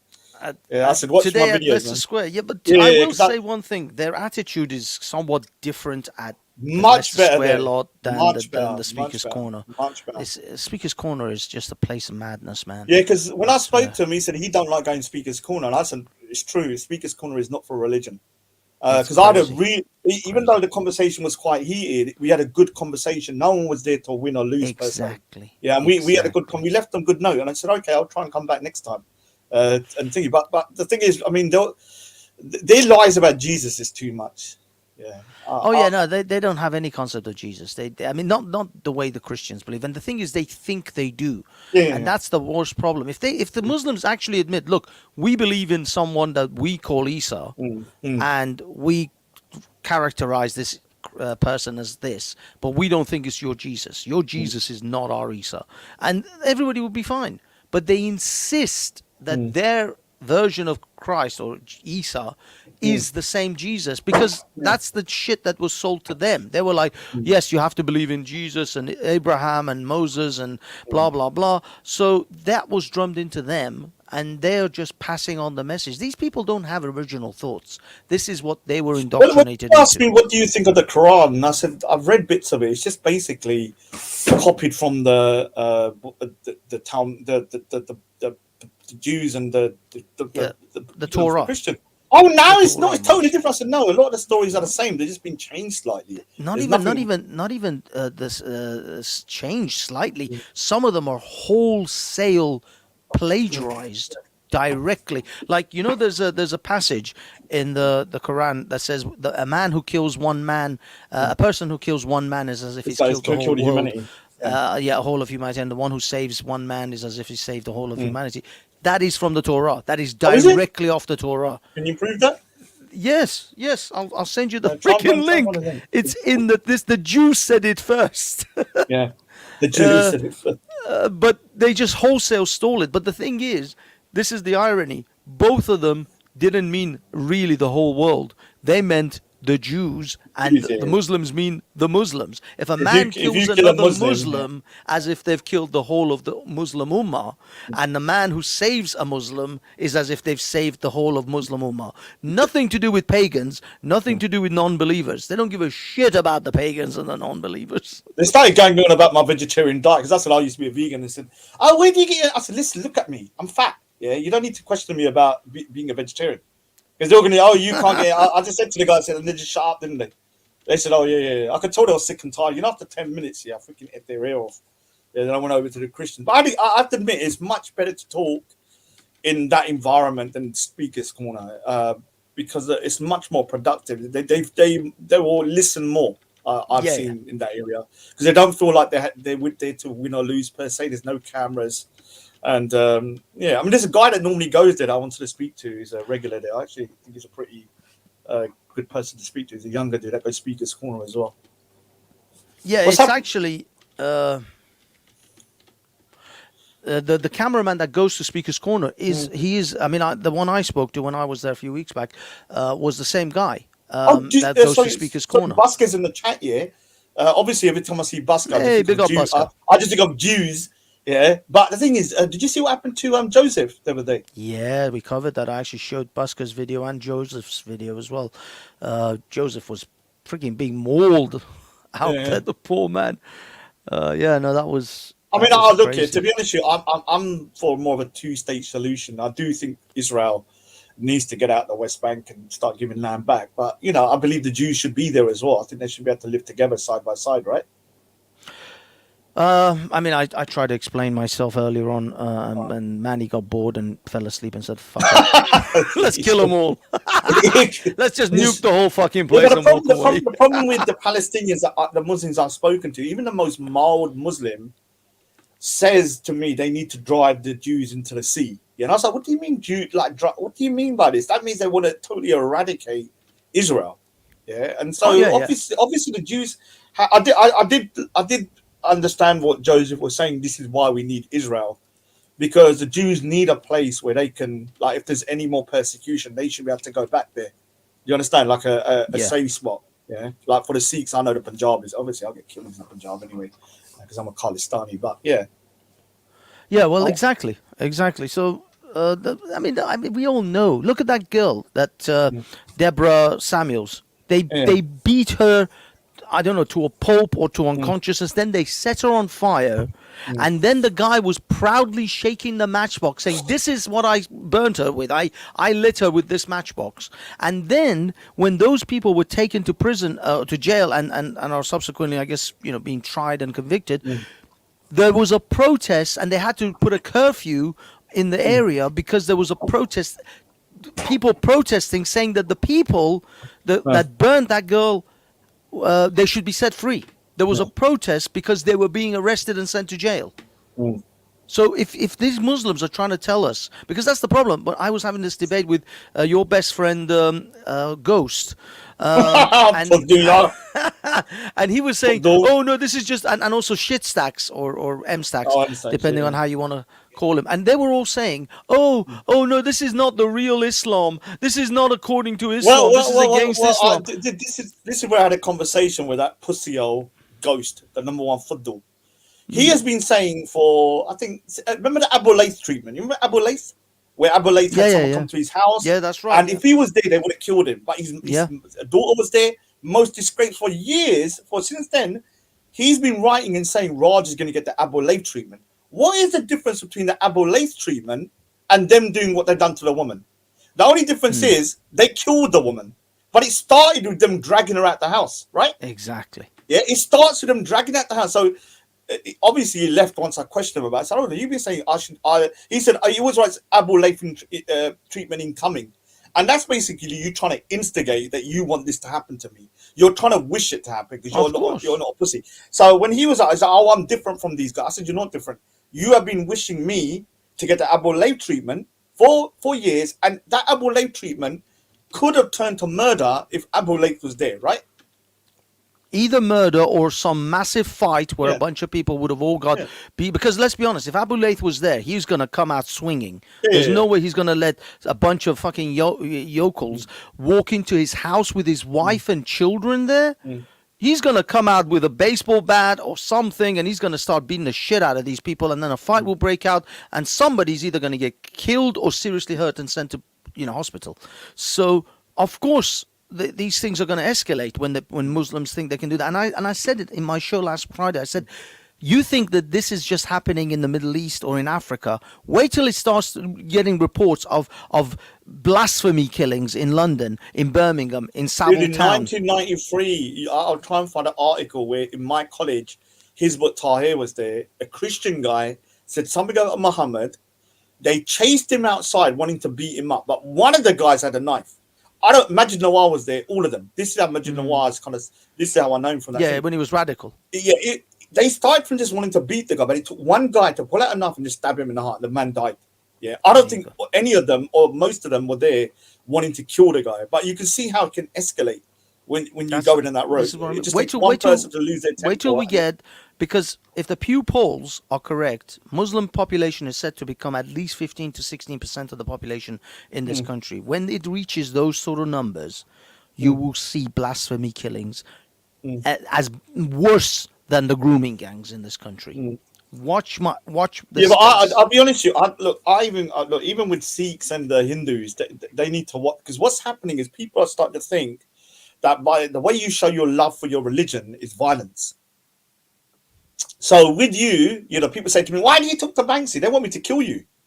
You understand? Just because you said one thing. Like for me, my God, my gurus are. I'm sorry, you're like an ant to them, Banksy. You're nothing. You would think. You would think.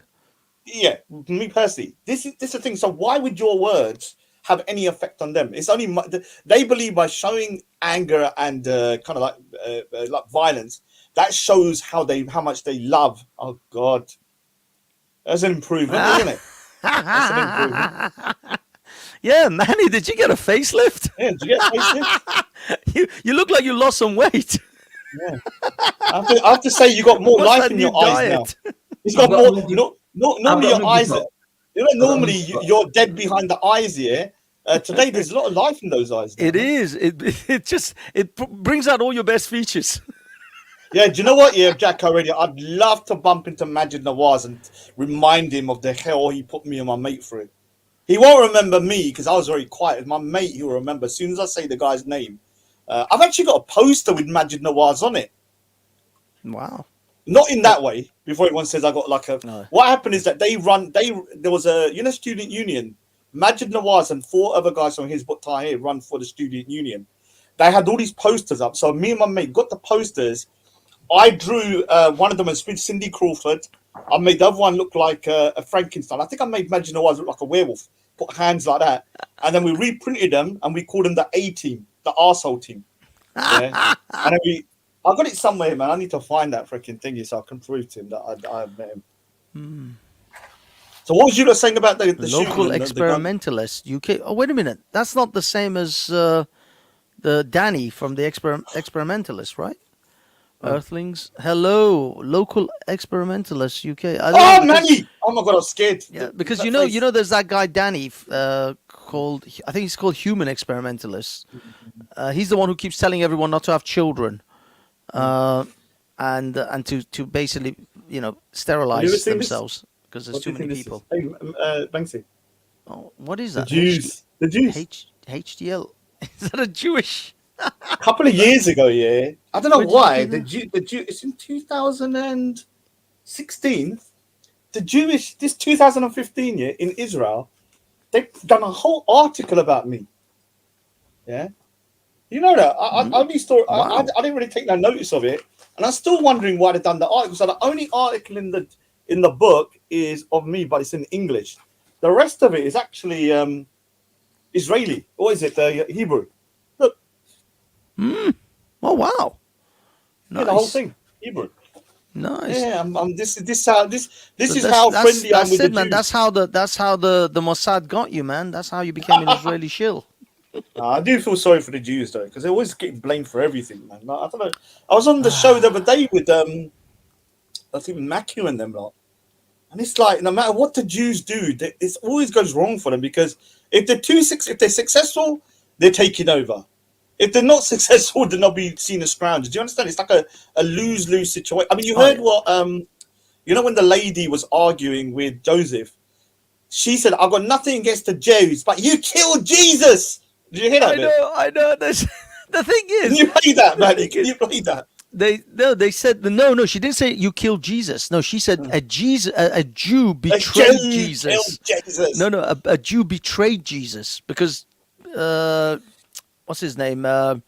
Yehuda. They call him Yehuda, but it's Judas Iscariot. He betrayed Jesus. He went and called the Romans and took I forgot some 90 silver coins or whatever for dobbing Jesus in. But the thing is, she said a Jew betrayed Jesus. First of all, a Jew betrayed Jesus. All of Jesus's disciples were Jews. Jesus was a Jew, and the Jews had him executed. So yes, it was all a Jewish thing. They're all Jews. What I find funny about that little thing with Joseph is, she said, "I got no problem with you Jews, but look at your stupid hat." Something about he's something on his head. Then she went about his yarmulke. Then she went on about the freaking thingy. What is it called? The fact that Jesus was betrayed. It's like, this is the epitome of like how they roll people up. Like, you want Christians to start hating them, so you say they killed Jesus and stuff like that. It's like crazy, man. Yeah, I feel sorry for Joseph. But the way the Muslims try to, I guess, I mean, this is what I mean. They say that Jews, killed Jesus. This is not new anyway. The Catholics use that. The Catholics use those sort of excuses to demonize Jews all the time. There was a thing about Jews that the Catholic Church tried to propagate, that Jews have to kill in order for them to do their bar mitzvah. A young Jewish boy has to go through his bar mitzvah. Part of his bar mitzvah is they will kill a Catholic baby, and the young boy, the Jewish boy, has to drink that Catholic baby's blood in order for him to have the passage, because bar mitzvah is a right, as a passage of rights for a boy to become a man.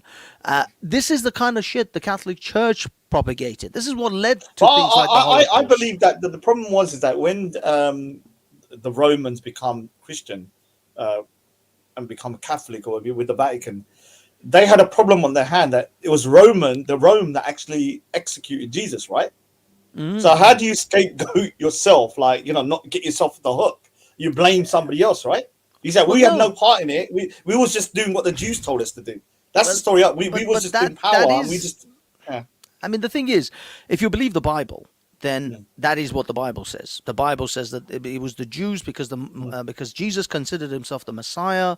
He called himself the Messiah, and the Jews would not accept that. So, of course, they're gonna try and have him executed. They would have executed him themselves, except they were under the rulership of the Romans, and so they couldn't legally execute anyone. They had to get the Romans, because they were the governance, the people who governed the country.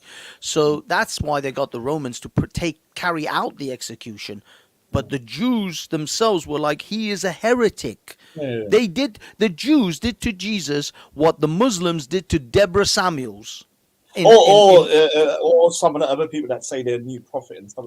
I do want to say that when it comes to Joseph, you should get him on the channel, Manny.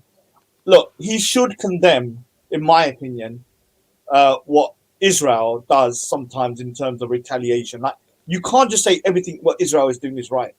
Yeah, they'll ask them a question. Would you agree with the children being killed by Israeli soldiers? He should have just outright said, no, it's wrong. Yeah. Yeah. In my opinion, because what he's doing is he's justifying the unjustifiable.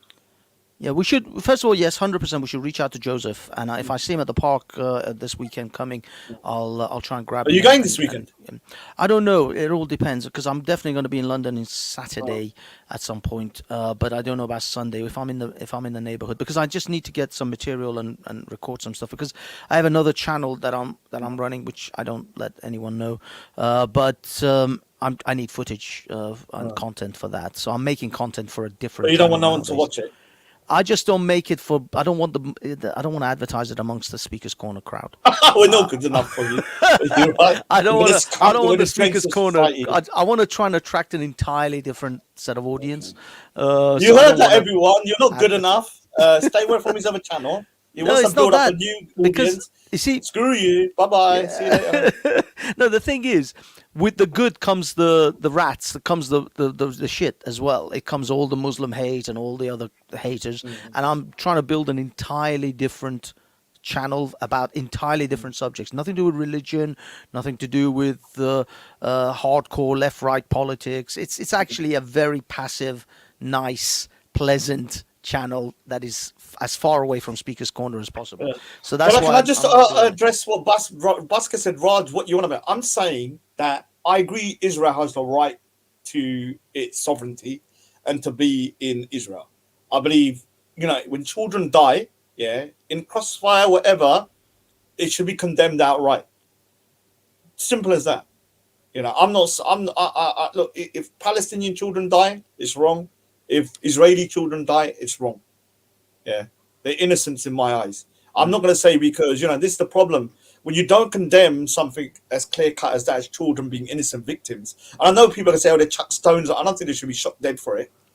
You understand? They shouldn't be shot dead for chucking a stone or something like that. Unless you can prove the kid was to do something, and I blow something up or something like that, fair enough. Yeah, but Busker is defending. I agree. Israel needs to be freaking armed to the teeth because they got freaking everyone around them trying to eat them. I agree. I'm not a pacifist. Israel needs to be armed to the teeth. But I'm saying when it comes to children, like when Ali Dawa asked him about the children, he should have said, yeah, it's wrong. Simple as that. No, the Then thing they'd is, have no argument, would they? the thing is, you're 100% right, and this is what I want to get to about Joseph, is that Joseph will never apologize for Israel, and this is something he will have 1,000 reasons why Israel is justified, but will never say that was out of order or that thing wasn't. He will just simply obfuscate, and he is a very clever individual. So to try to catch him out in an argument and for him to say, yeah, no, that is wrong, because he will have caveats over caveats, like, oh, well, they didn't bomb the children. They sent leaflets to tell them to go, but the Hamas fighters were keeping them prisoner. And so when Israel bombed that house, then the children died because the Hamas fighters kept them. So you will somehow twist it to make it look like it was the Hamas who actually kept those children in the line of fire, or they launched rockets when those children were out playing. Even though there was literally a story about three boys playing on the beach, football. They were playing football on the beach, and Israeli planes threw bombs in the area, and of course those bombs then bombs, you don't control bombs, you don't have a bomb isn't a bullet. A bomb explodes and has a massive range of destruction within its path, so it killed those children. But you'll never hear Joseph will have 1,000 reasons why that was okay. I remember me and you are, we believe Israel should exist. I believe Israel should be armed to the teeth. I believe Israel should not tolerate terrorism, but that doesn't mean I'm going to agree with indiscriminate killings of children and stuff like that. I don't care what you say. Like, you have to draw the line somewhere. And this is the problem when I hear people like Joseph and stuff. They're justifying the unjustifiable. And all of their arguments about Jews needing a land in order to protect themselves, it gets tainted, right? It gets tainted. Because all he has to say is, look, Jews deserve a land because we've been persecuted. We should have Israel. But, the government or the people in charge sometimes make mistakes or do certain things wrong that I don't agree with, but we have the right to be here. And that's it. And keep it as simple as that. I don't know why it's so difficult just to say that. I mean, again, I jump on Busker. Like, I don't understand Busker's what's so irrational about what I'm saying. I mean, I don't know whether it's a debate tactic by Joseph, or it's just generally an overarching tactic of never apologize for the actions that Israel does, in order to not to sort of leave any sort of gaps in order for people to attack Israel. Because as soon as the problem is, as soon as you retreat in any form or you take a step back and say, well, that was wrong, then people will carry on pushing. And then you're taking further steps backwards until the point where you're like literally saying, "Yeah, fuck it, Israel has to leave the region." I mean, I so maybe that's the strategy behind him. So me, never I'm a Punjab separatist, right? I believe there should be a separate state for the Punjab, but I draw the line at terrorism. Do you understand? At blowing indiscriminate people up. I think there's other ways to do it. Am I then against the state of Punjab? No. I think there's other ways to do it. So I can agree with something, but still criticize if I believe people are doing things the wrong way. When it comes, I mean, Israel was there for 3,000 years. I'm not, Baska, you need to listen. I agree. Israel has a right to be there. Yeah, I've never disagreed with that. I said Israel has a right to be there. Jews have a right to have a homeland where they can go back to if anyone persecutes them again. And also, they should be armed to the teeth, so nobody can attack them, and if they do, they can fight back. But it doesn't mean I believe that they should go around, like Banks said about the story, indiscriminately killing people and then not saying, okay, we did wrong. So you can say you did wrong and say, look, we made a mistake. Hold your hands up and move on. This is my thing, is that Joseph or anyone who defends Israel must know and must accept, just like I would accept from Britain or America, every war conflict that you get involved in, there will be collateral damage. Yeah. Everybody accepts collateral damage. The United States accepts it. The United Nations accepts collateral damage of war. And that is innocent people get killed. That collateral damage is women and children and innocent men being killed. That's what that is. And yet you never hear once Joseph ever talk about the collateral damage, even though he must, by all logic, recognize when you throw bombs over any area, you can't control what that bomb does. That bomb is you can control up to a point of where that bomb hits, but the explosion, it's a completely chaotic and unpredictable event. You can't control where a piece of shrapnel goes. You have no control over those things. So when you bomb something, you are doing it with the expectation that there will be an X percentage. They literally, I'm sure they must sit and do, analysis and damage analysis of, okay, there will be maybe 3% collateral damage. There will be 10% collateral damage over there if we throw a bomb over there. They must do this. These are not stupid people. These are, the one thing the Jews are is they're clever. If you might call them anything under the earth, they are clever people. So show how clever they got a barren land and they made it into a fertile, prosperous land. Yeah, exactly. In a matter of like 30 years. So no one's going to take away from the Jews. Like, I know they have a right. They have a right to determination, but it doesn't mean they're right on everything. They're wrong on certain things. I'm sorry. Encroaching on the West Bank, I think, is a problem, in my opinion. Like, they should allow the Palestinians to have all the settlements that were built on the West Bank. I mean, they contested. They say this was ours. And by the way, Buska's statement about the Jews were there 3,000 years ago, I don't give a shit. I don't give a shit. God is not a landlord. God is not a state agency. I'm sorry. I've never seen once in any holy book says God's estate agents, we will give you good rates, tax, council tax, and water rates are being paid. You just have to pay for your own bills when you move into this property. God is not a state agent. God does not give land. But we're not against Israel, Humans though. give land. We're not even against Israel. We are pro-Israel, but I'm also for a two-state solution. Yeah, where the Palestinians have their land and the Israelis have their land. Just as simple as that. The problem with that is there's barely anything left of an Israeli land, Palestinian land to be called a country. It is so fragmented. The West Bank, I don't know if you guys have seen. I've seen. Go and check out recent maps of the West Bank. It's just torn apart. It's all tiny little villages, barely or anything. So it's not a country that could be considered anything of any sort, unless Israel pulls back all of those settlements, goes to the Green Line, and gives all it's basically, I think, the 1945 or whatever borders that the League of Nations gave them. They have to literally do that in order to be able to have a country called Palestine, the actual Yeah, viable but to be fair, I mean, a lot of the issues for the Palestinians and the Middle East is their own doing as well. Like they didn't want to mediate when they had a chance to mediate. Like when you look at I was looking at their history, and they were given so many chances to kind of mediate with Israel, and they were like, no, it's like liberal. It's one of those kind of like we want everything or nothing kind of thing. And now they're in a mess that they're in today, because every time they go wrong war with Israel, they get their freaking asses kicked, and then Israel gets more land. I just want to simply say to Busker, it doesn't matter whether Palestine ever was a land or not. There was a place called the British Mandate of Palestine that existed. We know that the United Nations or the League of Nations, when they carved out that area, they gave a specific section of land to the Israelis, for the Zionists to create Israel, and they gave a specific borders. These borders were drawn up. These are. It's known as the Green Line.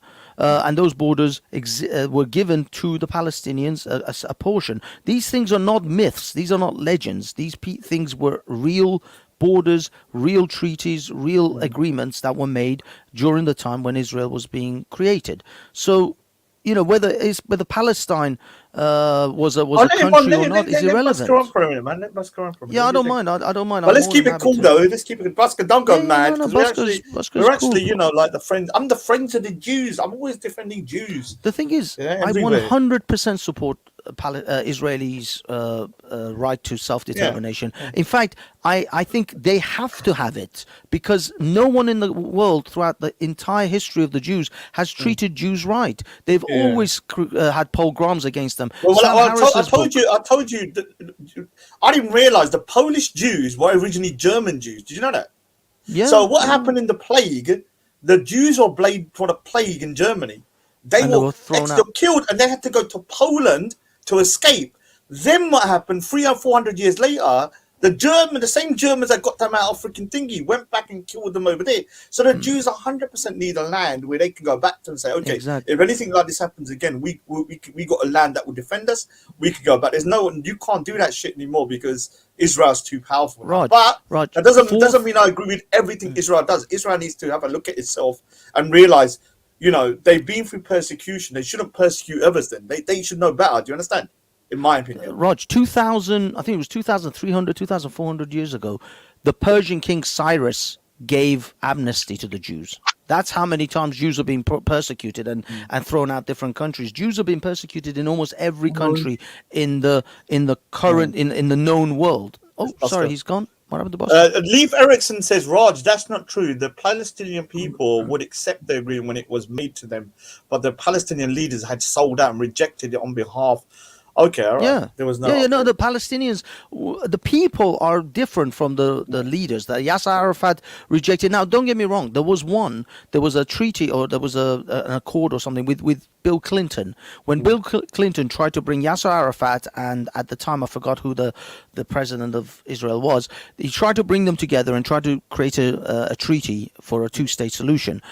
This is what Yasser Arafat said. I don't know whether this was I'm not entirely sure whether I agree with this or not. At the moment, I'm up in the air. But he said, look, they said to me that they will give me a country that I can't control the airways or the certain routes on the road. It is like telling you. It is like telling. Sorry, Busker. Just sorry, Banksy. 1 minute. Hi, Busker. Is that you? Yeah, that's me. Hello, mate. Hey, man. Yes. Okay, sorry, Busker. Just hold on. Let me finish this one thing. Yasser Arafat said, it's like giving me my house, but you tell me how and when I can go to my bathroom. You control the corridors to my bathroom, to my kitchen, to my living room. How is that my house when I can't go to my bathroom without getting permission from an Israeli? This is what Yasser Arafat said about the treaty that was offered to him by during the Bill Clinton presidency. And so, if that is the kind of treaties that were offered to the Palestinians at the time, I'll be honest, I'm not entirely sure I would accept that too. Who would accept? Which person would ever accept a country that they can't control the airways or the roads? Okay, let's hear from Busker since he's joined in. Good evening, Busker. Yeah, can you hear me? Right. Yes, we can. Shalom, my Jewish praise. Assalamu alaikum. Yeah, whatever. No, I'm on the side of facts, basically. Israel was there for more than 3,000 years. Christianity, Jesus was born a Jew. He evangelized in Israel. Due to Islamic conquest and Roman conquest, Israel was wiped off the face of the map of the earth. Okay. Palestine was only a mandate; it was never a country. And the reason why it was a mandate is because they wanted to call Israel Palestine, because the Prophet Muhammad had made it very clear that the Jews are to be wiped off the earth. From the river to the sea, Palestine shall be free. It means drown all the Jews in the sea. There will never be a two-state solution, Raj. Let me finish. Raj, there will never be a two-state solution because the Prophet Muhammad has ordered for the Jews to be wiped out. When Israel was reborn, and I'm going to use the word reborn in 1944, whenever it was, sorry, I got the year right, all the Jews from all across the Middle East, Iran, Iraq, and the African Jews, which are black, were all taken to Israel. All of the Ethiopian black Jews were accepted into Israel. It is not an apartheid state. It never has been an apartheid state. Okay? If they hadn't done that, those Jews would have all been murdered. The black African Jews were under persecution. They would have been murdered. If they hadn't have taken ones from Iraq, Iran, Syria, Jordan, they would all be dead. There are no Jews left in the Middle East apart from Israel. And the fastest growing place for Christians is Israel. Okay? The whole of the Middle East once upon a time was Jewish in the beginning, pagan, and then became Christian. When Islam came along in 1,400 years ago, they wiped everybody out. Muhammad sent armies to every single Jewish, Christian, and pagan tribe, took the women and children and beheaded all the men. Okay?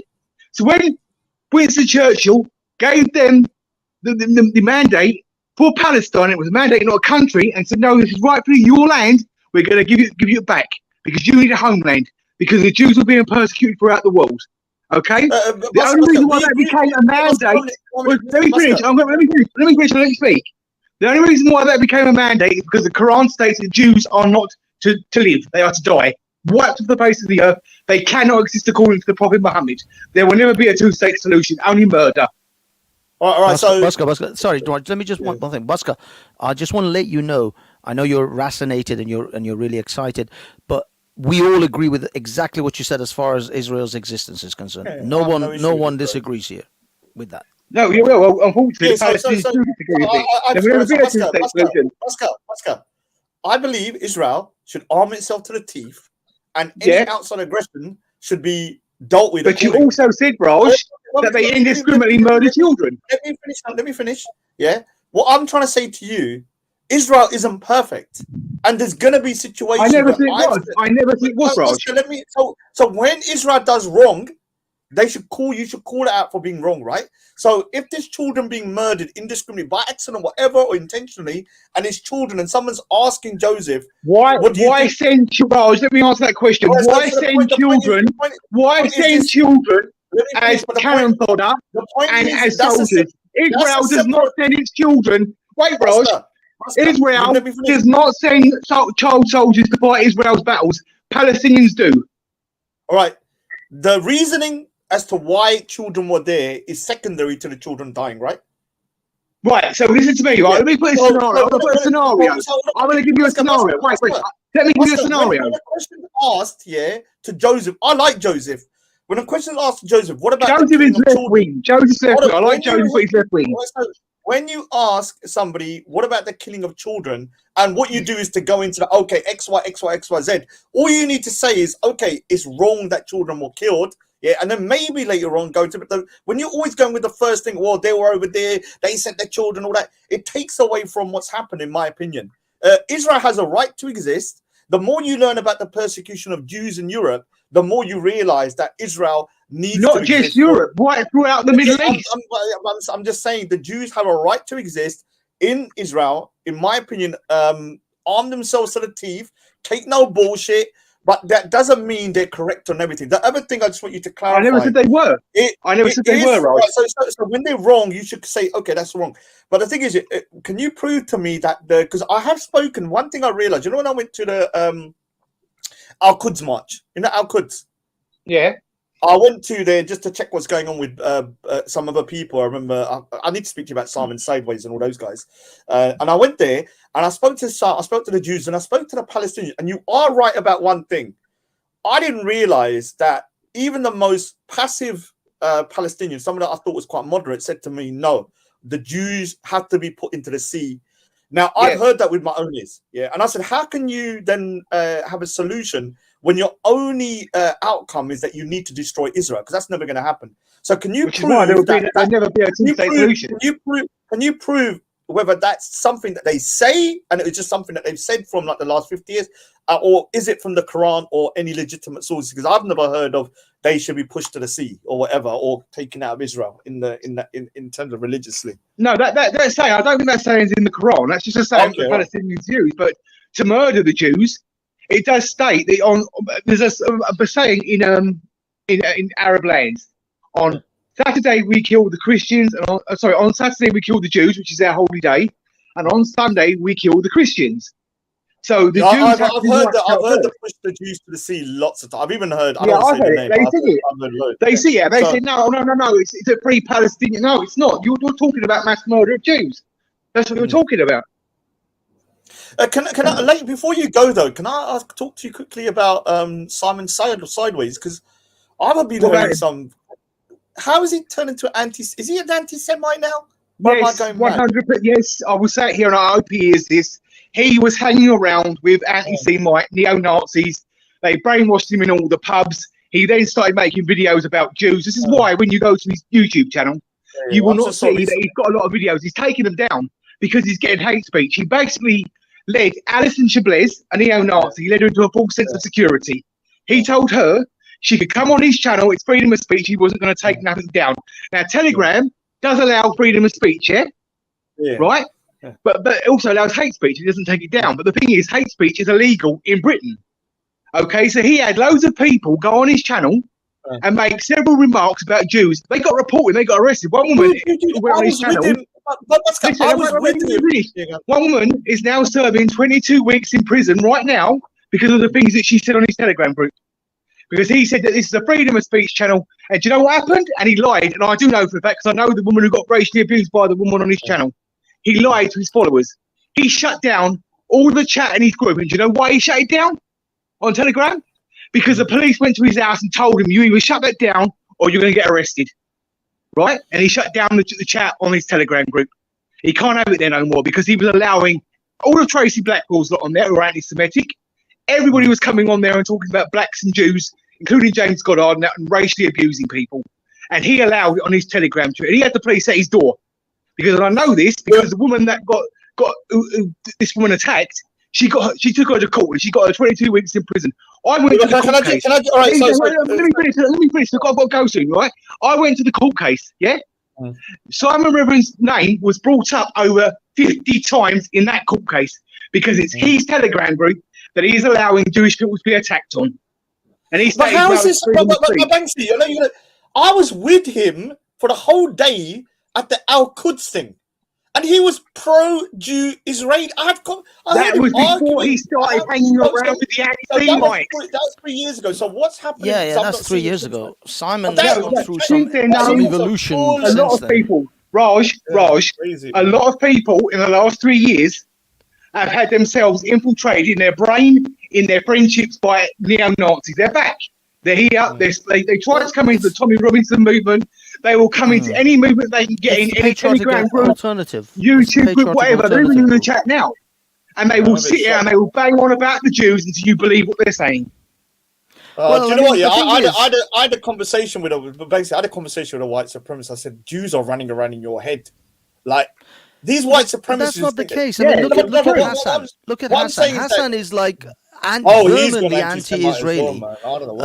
And now I don't know whether he hates Jews. I don't think Hassan hates Jews. Not really. I think Hassan is perfectly fine with normal Jewish people. It's just he is incredibly anti-Israel. Now, whether you can translate that into anti-Jew or not is entirely up to you. I don't. A lot of people when they say Zionist and they say Israel, they actually mean Jew. They sit there and they say, no, I'm not against the Jews. It's a Zionist. Zionism means the right for Jews to further their homeland and a place where they can be safe. That is what Zionism was for. So when someone sits there and tells you they don't like Zionism, they're saying they don't like Jews. Homeland for the Jews. Right to exist. Huh? Yeah, I think so. I think you're right. They're basically telling you that the Jews don't have a right to have a homeland. Right, yeah, right. That's what it means. But if you listen to the National Front, they're telling people it's like a form of jihad. Jewish terrorism. No, it's not.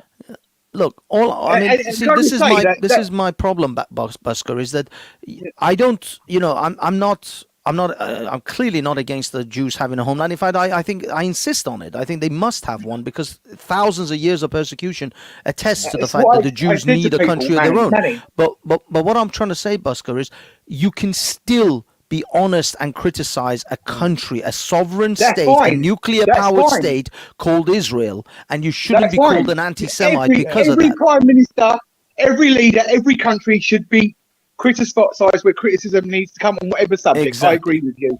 But whenever I hear people criticising Israel, it's always Nazis and Palestinians. I don't hear anybody else criticising them. And these people have a hidden agenda. If you look at, oh, I'm not joking. If you look at all of the ethno-nets, they're all pro-Palestinian, every single one of them. Every single one. But then if you look at what the belief, what jihad, in jihad, there's rape jihad. So therefore, if you're supporting people who are pro-jihad, you're supporting the rape of the English girls and what's going on in Rotherham. But then these Nazis will support Palestine, which support things like this. When you ask them, they want Islam to take over the world. The only way they can do that is that one of the things they do is rape jihad. So, yeah, I mean, you go on these Nazis' pages. They say they're white English patriots. They all support Palestine, every single one of them. Anything that goes against the Jews, they support it. I agree with you that there are some people who vehemently just hate anything that the Jewish people do, and they blame every problem on the planet on the Jews. It's like my there was the other day I was talking to Apostate Prophet, and me and him have got this running joke between us now because I read a hadith narrated by Abu Hurairah that says that Muhammad, the Prophet, said that if it wasn't for the children of Israelites, meat would not spoil, and if it wasn't for Eve, women would not betray their husbands. That's a hadith. That's a Sahih hadith. Basically, it's saying that if it wasn't for the Jews, meat wouldn't go bad. That's how bad anti-Semitism is in Islam.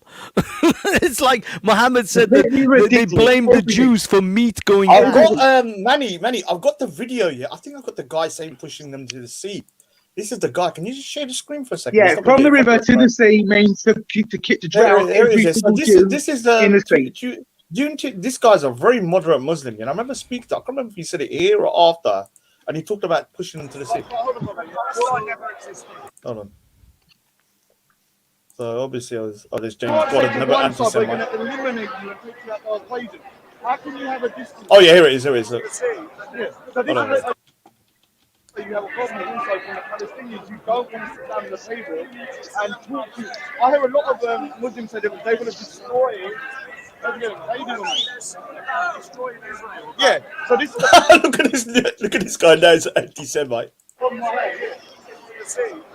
So this is the issue I have. Both sides have got legitimate concerns, but you can't say to one side we're going to eliminate you and take you out of the equation. How can you have a distance like that? I know, but you can't. But hold on, Palestine never existed. Sounds bad, but this guy is a good guy, and I was shocked when he said, basically we can't negotiate. And I was like, wow. That's what I said. Muhammad, this is a religious. This is not a land dispute. It's a religious dispute. Muhammad has told them they cannot negotiate with the Jews. Anyone who negotiates with the Jews over land has betrayed the Prophet Muhammad, according to the Quran and stuff like that. So they can't. Hey, dude, look at this. Dude, look at this here. Hold on 1 minute. Look who's there. Yeah, I mean, this is a long time ago.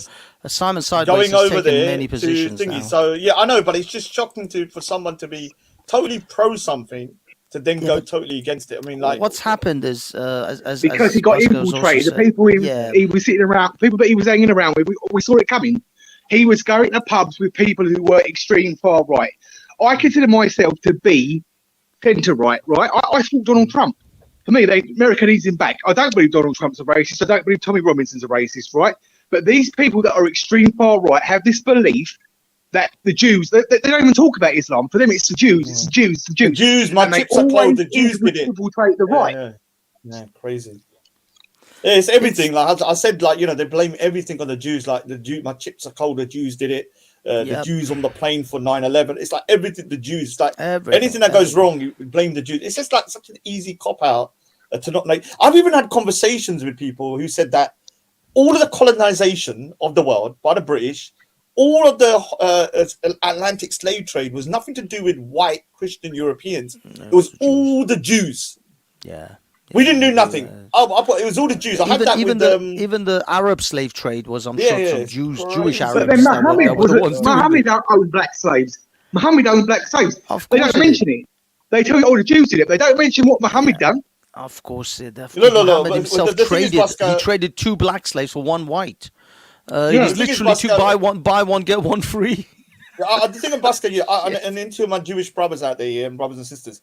Look, I believe Jews out of all the groups have a right to determination with their own country and a right to defend themselves. But it doesn't mean I'm not going to critique when I see things that I believe to be wrong. Yeah. Because I think a good friend is somebody that you've got to understand. Let me say something. But Banksy, what's going to be a good friend here is sometimes the person that tells you the truth as well, right? Right? And sometimes the truth hurts. Yeah, Do you agree, Busker? I think it's also fair to. That's why they don't like it. Yeah, I think it's also fair to have I think Manny, we definitely should approach Joseph and have see if we can have some kind of a fair. I might come on Sunday actually. I wouldn't mind chatting to you're going to be Joseph there, Busker. Of course, Busker's this is his fucking life. It's his business. He can't. If it's a sunny day on Sunday, I might pop down. I was going to go the other way. I wouldn't mind talking. Honestly, I'm actually quite happy. You know what? I've been on YouTube, right, for 4 years now. My new channel's been on for 4 years. And my channel's been seen 5 million times. I've been on TikTok for 5 weeks, and my TikTok's been seen 6 million times. All right. Are you getting? Where's your put your thing in this? Oh yeah, actually, I'm always watching your live stream. I forgot. Yeah, you always watch it. He's like one of the prolific ones. There, him and Another Alternative. That's another one that's really a nice guy. The thing with it, in all honesty, what I'm actually quite happy about the fact that Busker goes quite regularly and he's always around Hatun is he's another person who's kind of giving Hatun a little bit of a buffer, a little bit of a protection, because I'm always worried about Hatun. I think another attack is coming on Hatun soon. I can foresee it. I just Victor and As If, they are the ones being targeted at the moment. And Victor got slapped, didn't he? Victor get slapped? Yeah, I was there right in front of him when he got slapped, wasn't I? I was there. I got it on video. That went viral on Twitter. People had clipped it out. Time I got home, people had clipped it out of my YouTube, my live stream, and it got seen 100,000 times on Twitter. Tommy Robinson took it and put it up on Twitter. Hatun put it up on her channel, and it was like over 200,000 times in 1 week that video was seen, including my channel. I'm not. I have to say one thing here. It's totally wrong what happened, but he's bloody annoying, man. I've been there in real life. Yeah, I've been trying to have a conversation. But I had a conversation with the man that sacked him. I had a conversation with the man that sacked him, and the man said to me that I'm really offended by what he's saying. And I said, look, and he asked me, did I agree with what he was saying? I said, it doesn't matter whether I agree with what he's saying or not. The fact he's allowed to say this in this park. He's allowed to say that. But why didn't Victor press charges? And if you know who the guy was, no comment. Like this is the problem, though. I went through that same process. The police are useless, Raj. The police are useless. You go ahead and try press charges at Speakers for the events at Speakers Corner. They do basically fuck all. They still Hatun's stabber, Hatun's attempted murderer is still out. Never been caught. Never been caught in London, where there's more cameras than there are assholes. Go have a look at the video that I put up of Victor this Sunday. They called the police on Victor because of what he was saying. And the police turned up. Had a fight with Ali Dawa then? Was that a Christian guy? And there was another guy that had a fight with Ali Dawa. I don't know exactly what happened, but they had a fight as well. It's getting crazy over there. That's the problem. People can hit people and there's no repercussions. And so someone's going to get badly hurt and killed. And then they're going to have to start doing that. They'll just close the place down, in my opinion, at some point. No, I don't think they'll close it down, but they will restrict a lot of things. I mean, they can ban cameras from Speakers Corner. If they wanted to, they could. It's within their right. Well, I had that argument, didn't I? That's on my YouTube channel. How can I enforce a law from 1997 when smartphones didn't exist? I know, but they can technically tell large camera people. They don't have to ban every mobile phone. Yeah, I mean, this will be fine. They can see you if you're there with your camera and your lights and your microphones and all of that. They can seriously kick you out of that. So people like Street Mics and other people who have large equipment and large setups, like COE used to, they can certainly get. How do you know he's got large equipment? Boom.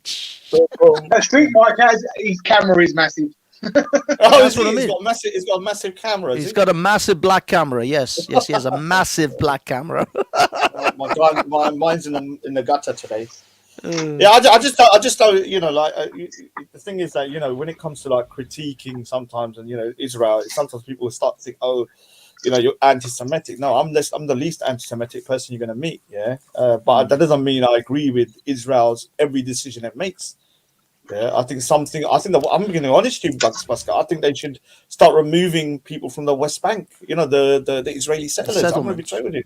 And I'm sorry. But what you've got, Raj, again, what you don't understand is, right, the West Bank, before Islam existed, was a part of the Jewish homeland.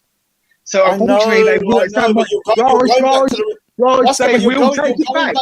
You're going back to religion. We're talking about common sense, kind of practicality. The same way. Well, no, because you're not understanding, Raj. They are about religion. Raj, this is a religious conflict. It's not a land dispute, Raj. This is where you're looking at a land dispute. No, this is a religious dispute between Jew and Muslim. Yeah, but it's never going to be a land dispute. It's a religious dispute. This is why it's never going to end, because you guys exactly. are It's stuck never in going to religion. end, and that's why the Israelis have to stand firm on this. Well, this is the thing is, when it comes to the actual countries being divided and allocated and recognized as nation states, that's a land issue, and that has already been settled. The country of Israel has been ratified and exists, and it's not going away.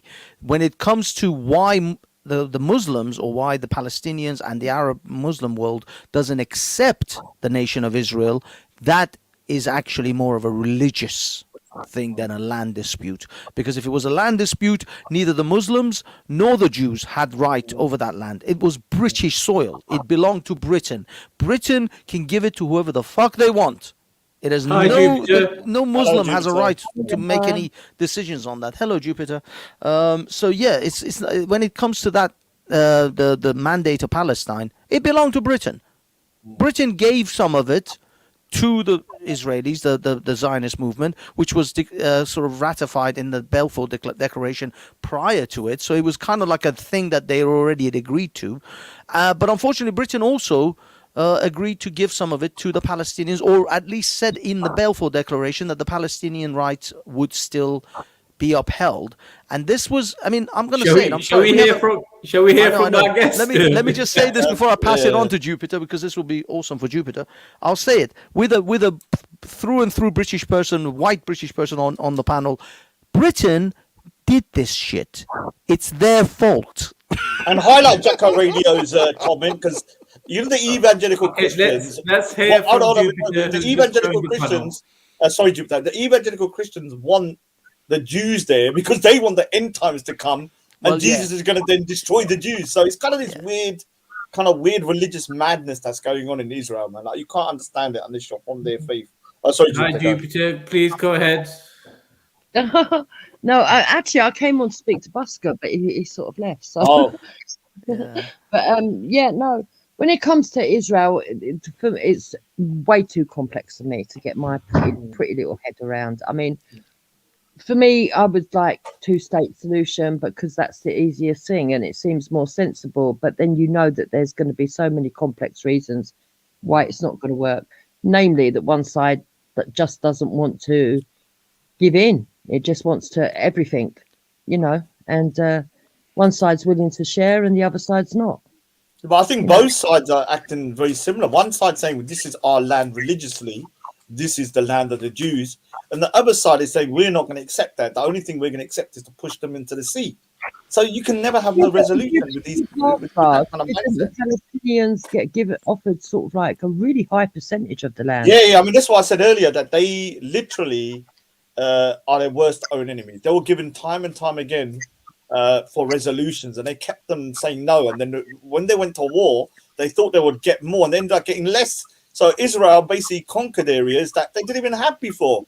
So yeah, they're to blame as well. No one's going to say that the kind of Middle East is not to blame for it. All I'm saying is when it comes to with the Jews, because the archaeology does show that they were there first. That's plain and simple. Everybody knows. Yeah, I mean, our argument wasn't necessarily because I believe Israel has a right to be there. Israel should arm itself to the teeth and not accept any bullshit. But we was trying to say that when it comes to children being killed, because Joseph was asked a question about the kids, just say it's wrong, innit?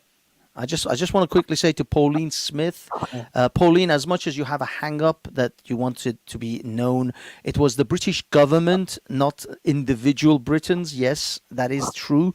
But also you got to remember, you vote for your government every 4 years. Aren't you a democratic nation? So isn't your government your representative?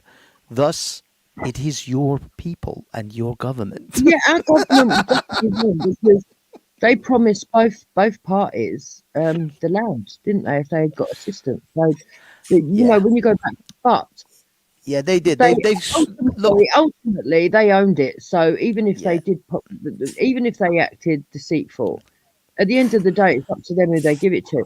And this annoys me. This is one thing that does annoy me, because that particular piece of land changed hands so many times. I mean, you didn't see these people kicking off about Egypt once owning the land or any of that, but all of a sudden, because but it's not even that, Jupiter.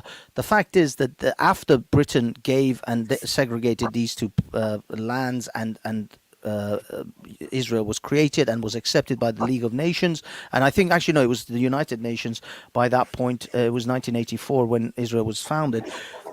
The Muslims attacked Israel. They tried to take it in war. Israel then fought and beat them. So they took more land. Yeah, and they took more land because the Arabs lost. Yeah, so they lost land. That's what happens in war. You go to war with someone. If you win, you take the booties. If you lose your shit.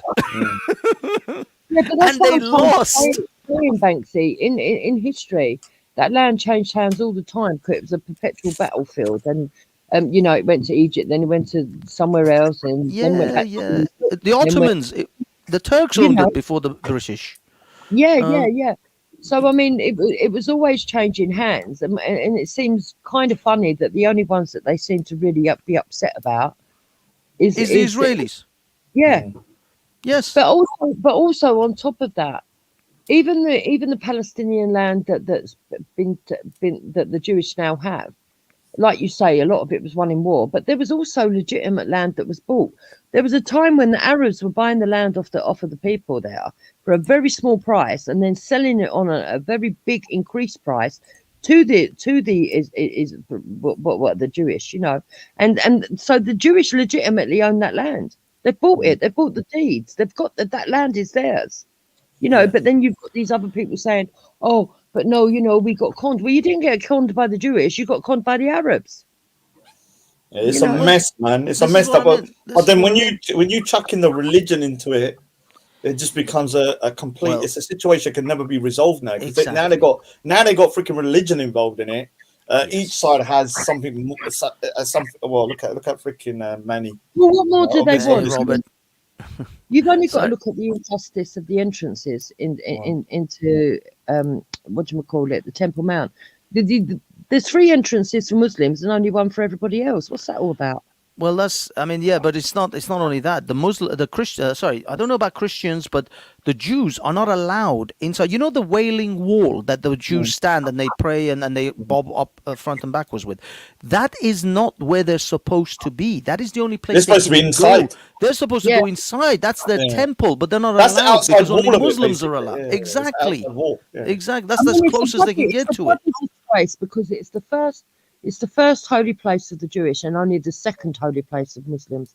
And yet they treat it like it's their first holy place. And that is wrong. Well, this is what I mean. This is indoctrination. This is years of... But the funny thing is, if you actually know Islamic history, at the beginning of Islam, Muhammad prayed to Jerusalem. He didn't pray to the Kaaba. Yeah, I heard that. So that was the first place of worship for Muslims. It's just later on he changed it to the Kaaba because he dominated and took over Mecca. Manny, why are you trying to get our attention? What's the master with Manny is so- bored shitless of this I was subject going to say, Jupiter, because I it's went- not conspiratorial enough for him. Look what I met in. I went to Thingy today, Leicester Square. The Dawa. Oh, God.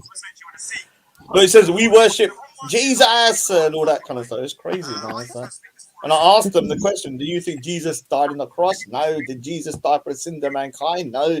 Was Jesus God? No. Well, it's not Jesus then. And they get upset. No, it is Jesus. I mean, it's not really.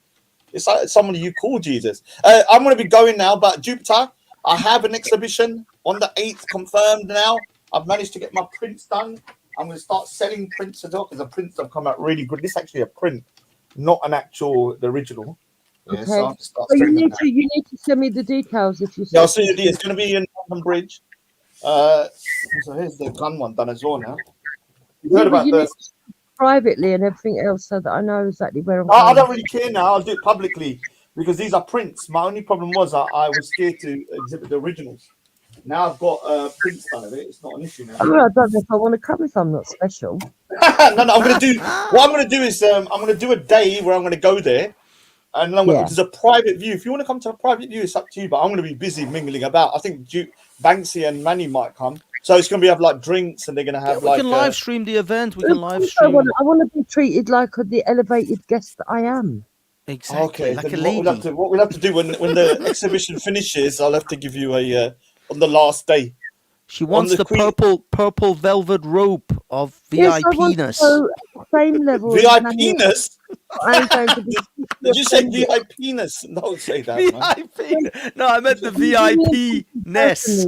Okay, you said she wants the VIP-ness. Sorry, did you hear what he was talking about, Duke? That filthy individual. Only Hector can give Jupiter the Tell VIP-ness. Hector what you said, man. He's used to like beat him up. Yeah, Robert White. Robert White is always like looking through binoculars at my family's home. I don't know why. One day when you're looking, I'm gonna have the sniper rifle out, and you're gonna get freaking headshotted. Yeah, He's gonna be Muslim because he's Jewish. yeah, big up Angel Moon as well. I need to go anywhere, man. But yeah.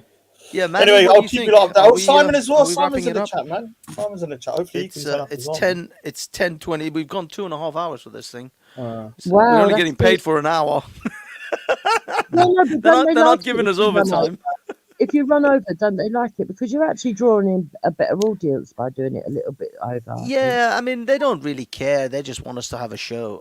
They haven't given us specifics on the timing. I just said I don't want to be doing this all night. I don't want to do 10-hour show. I'm not Veli Vision. I'm not doing 12-hour shows. I agree with you, Banksy, but I do think an hour's okay when you're just starting it out. But actually, 2 hours to 2.5 actually is a better time slot for this kind of show once you get up a base of people that are coming over. Yeah, I mean, if we have more people watching and also more panelists and things like that, maybe. But generally, I'm done. An hour and done. This is job. I want to go home. I want to go back to my bed. Anyway, after what he did on Wednesday is my bad. Oh, sorry, I missed that. What was that, Jupiter? Isn't it, Money? Your guest. Which Monday. guest?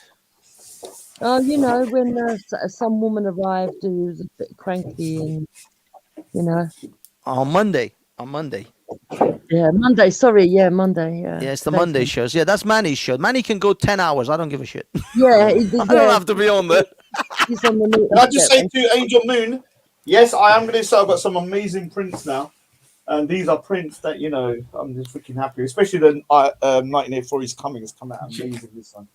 So I will be selling prints. Raj, this isn't the Raj art show, Dude, this is the art shill show. I'm poor. Shill away, Raj. Shill away. Everywhere I go here, I'm giving business cards out. Dude, I have to. Do you know what I've realized? I have to be business minded now, man. I'm like an entrepreneur. The last couple of years, I've been an artiste only. Now I'm gonna get the business. Now you're a piss artist. Yeah, now I'm a piss artist. So I need to. Me and Raj once got chucked off reels because all we ever do is make it about ourselves. I haven't got chucked. I don't think I've got chucked off rules. I just go on there because there's no good conversations. But Raj, why don't you do some more live shows on your own channel and actually start promoting these? Do a regular. No. The problem is with the live shows is like it's too consuming, like a couple of hours, and I can't be bothered. I want to just kind of concentrate on what I've got to concentrate on. Or just pre-record.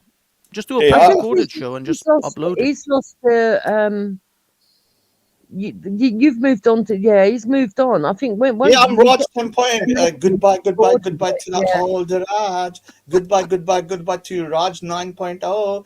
Goodbye. Hello to Raj 10.0. Goodbye Raj 9.0. So basically, I've updated the system. I'm an artiste now.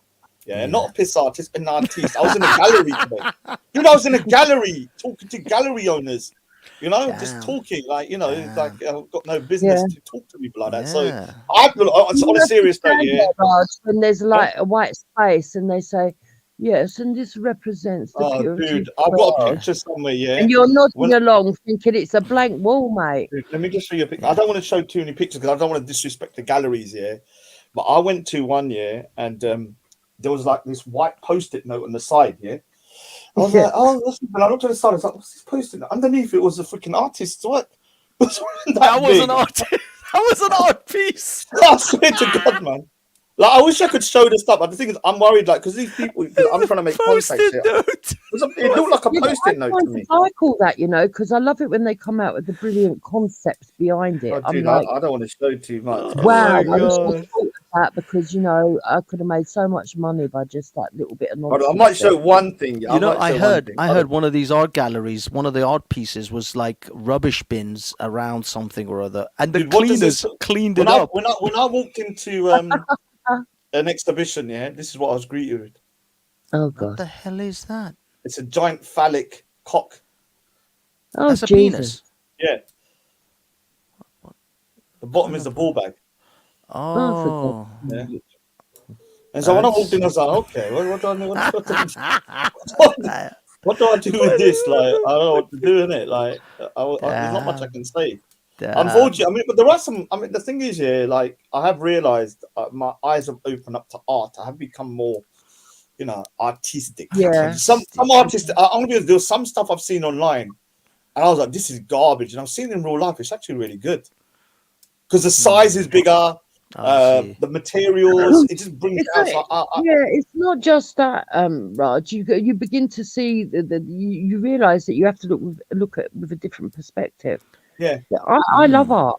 I love it, and I love listening to people what it's supposed to represent and everything else, and the fact that it's not just the one level. I love it. I mean, luckily, this exhibition coming up is a group exhibition, so if you don't like my stuff, you can just walk around and look at the other stuff. Oh, absolute garbage, man! I feel like freaking punching someone in the face, man. No, have a look at this. Have a look at this. This is one of the other things. Look. This is an exhibition. Black square. Yeah. A black square. That's it. Eternity. Yeah. So just think about it. People are doing that, and then when I'm spending hundreds and thousands of hours doing stuff like this and I have to exhibit next to somebody that spends 2 minutes doing that. But art is meant to be thought-provoking, and anything that provokes thought or makes you expand your mind, it doesn't matter whether it's angry. It makes me angry. That's basically you're bad there, Raj, that you went and spent 70,000 hours drawing that while you could have just drawn a black square. Yeah, but I do agree with one thing, like she's right here. When I first went, because obviously I was a bit more kind of like, okay, because art is subjective, and then I saw this picture of a little, they have this little ribbon, like a ribbon, on a branch. It was so simple. I was like, this is like, what is that garbage? Then I spoke to the artist, and then when I spoke to the artist, he told me this ribbon was a real ribbon of a child that died. You don't want to put ribbons on trees. And he done a whole series of drawings, paintings with ribbons where, people have died and stuff like that. So the drawing just went from something I thought it was garbage. Once I got the story behind it, it totally changed in my eyes. I was just actually quite I kind of broadened my horizons when it comes to the art stuff. But I'm still kind of confused about women walking around with their tits out and freaking men walking around as vicars and all that kind of stuff with high heels. That's still a bit weird. But have you seen? You know Jackson Pollock, right? You know the Jackson Pollock paintings. Yeah. You know the story behind that, right? I think you might need to remind me. Yeah. No, the reason they're so scattered and they're just like It just looks like someone just took a. I got it. Sorry, I got it. This is tiny. Have a look. What is that? I can barely see it. You can't see it. Right. Well, that's the point. It looked like a post-it note. Oh, that's it. That's the post-it note. That's it. Oh. Let me turn the light. Let me turn the light off. Fucking hell. Yeah, so it's just like this little white thing here, tiny. There is something drawn on it though. There is. It's like a something blue. on I it. thought it was like it's a blue little line on the side. Look. And the little red dots at the other side. No, there's nothing. No, there's no red dots. That's my And phone. we'll do, That's your phone. It's got dots on it. It's dirty. So if I rub that off, it goes off. Yeah, it's not on there. So when I saw it, I was like, hold on a second. Like it was sitting there. I was like, then I saw the name underneath. I was about to peel it off. I thought someone wrote a post-it note to themselves. Yeah, it's crazy, man. Crazy. But yeah, the whole thing behind Jackson Pollock's paintings is actually him, not him drawing it, but his soul expressing itself. That was meant to be something to do with his just allowing his soul or his inner being to just simply express itself in its just craziness, and that's why they're just these massive scattered. My artist is I was Marina Abramovich on my show, and Raj turned up and said I was crazy. Oh, I hate her because she's done a whole series of she sits in a gallery, she gets paid millions of pounds, she just sits there, and anyone just walks in, sits in front of her, and she just goes like this. No, it's not because of that. It's because they're looking into her. And the other person is crying. Oh, this is amazing. Oh, she's like, it's amazing. You just don't get it. But you see, that's the thing. Just like that, Raj. Just like that little painting of a ribbon that you didn't understand. Yeah. Maybe there's more. There's a story behind that. There is when you listen to her explain it and the art world, the artwork that she does. But hers is performing art. All right, so let me say something. It's going to sound controversial. If you have to explain your art to a degree to make it come to life, then your art really isn't that strong. Yeah, but somebody should have an opinion about artwork. You just told us about the ribbon, and the guy explained it, and it changed the explanation of that was very simple. But I could look at your picture of a pile of guns and say, "What is this? A gun fanatic?" Yeah, that'd be fine. Are you some sort of gun nut? Well, that's the thing, though. I would say that's your opinion of it. Same with this. Oh, what is this? Is this somebody, No, but you know that there's a story behind it and a reason why you've done it and what you're portraying. Yeah, I get what I need to broaden my horizons when it comes to art. I think sometimes we misunderstand the artist's intent of an artist. Okay, guys, I'm going to wrap the show up. Any final thoughts before I play an intro or a promo for a new documentary that Speaker's Corner is releasing? Any final thoughts from you guys? Don't trust your government. What I'll say is that what can I say? All I'll say is that got nothing to say today. I'm actually speechless for some reason. I don't know why. So that's a good sign. Shit. I'm tired. I need that to in go. itself speaks volumes. I know. I don't know why. I'm happy. That's why. You know what? I'm actually happy for the first time in ages. I'm not joking. When I got my prints today, I don't know. I'm such a simple man. I was doing in my living room. Yeah. I'm not joking. Yeah, I was punching the thing because just because I got my prints. So yeah, I'm happy, man. Well, brilliant. Everyone just keep positive. Keep living your dream, man. Even when hard times come. Nice. Keep pushing and pushing, man. Hopefully. Oh, by the way, Jupiter, just before you finish off, I just want to ask, how is Hector, please? We got Hector, man.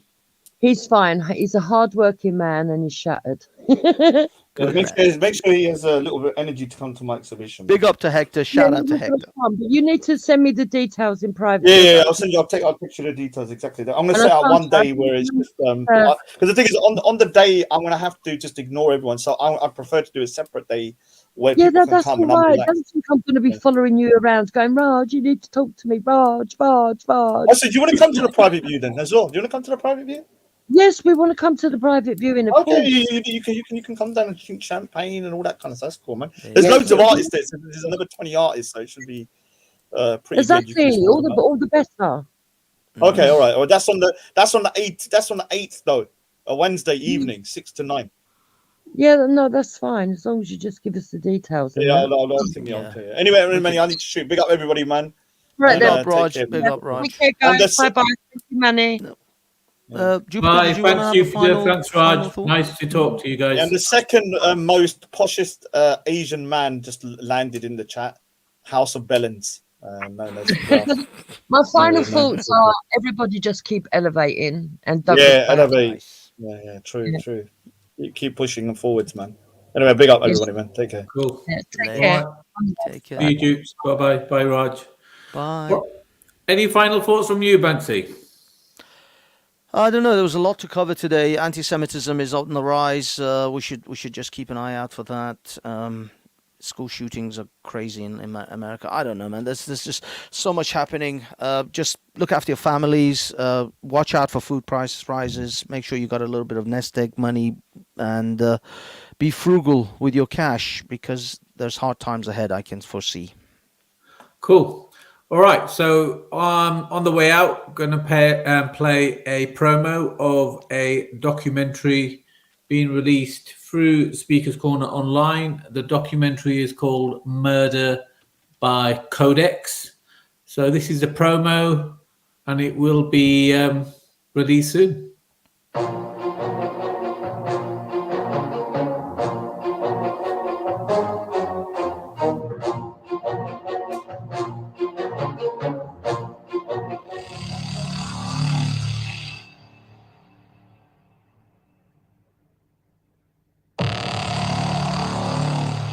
Let me help you understand the enemy. And let me assure you that absolutely nothing that I'm going to tell you is exaggerated, is interpolated, or is imagined. Everything I'm going to tell you is documented. Let me back up and tell you that I've been watching Codex come toward us for about the last decade. He who controls food controls the world. So when he got out of jail, he went to his UN buddies and he said, have I got an idea for you? If we take over food worldwide, we have power worldwide. And his UN buddies said, cool idea. And it is now, despite the propaganda that you're going to hear, if you ever hear about it in the media, it is now mandatory upon any member country of the WTO, the World Trade Organization. Well, what in the world do they have to do with it? And the answer is everything. Fluoride was first used in the Gulag because it was discovered that prisoners who were fed fluoridated water were complacent and you could do anything you wanted to them. They were easy to manage. We'll vote to change the World Health Organization's international health regulations from recommendations to mandatory on member nations. World Health Organization regulations, just imagine that, this international body outside our country can make regulations, are a comprehensive guidebook to implement even worse restrictions than Australia suffered during COVID-19, including compulsory testing, compulsory arrest and transport to quarantine centres, and forced vaccinations.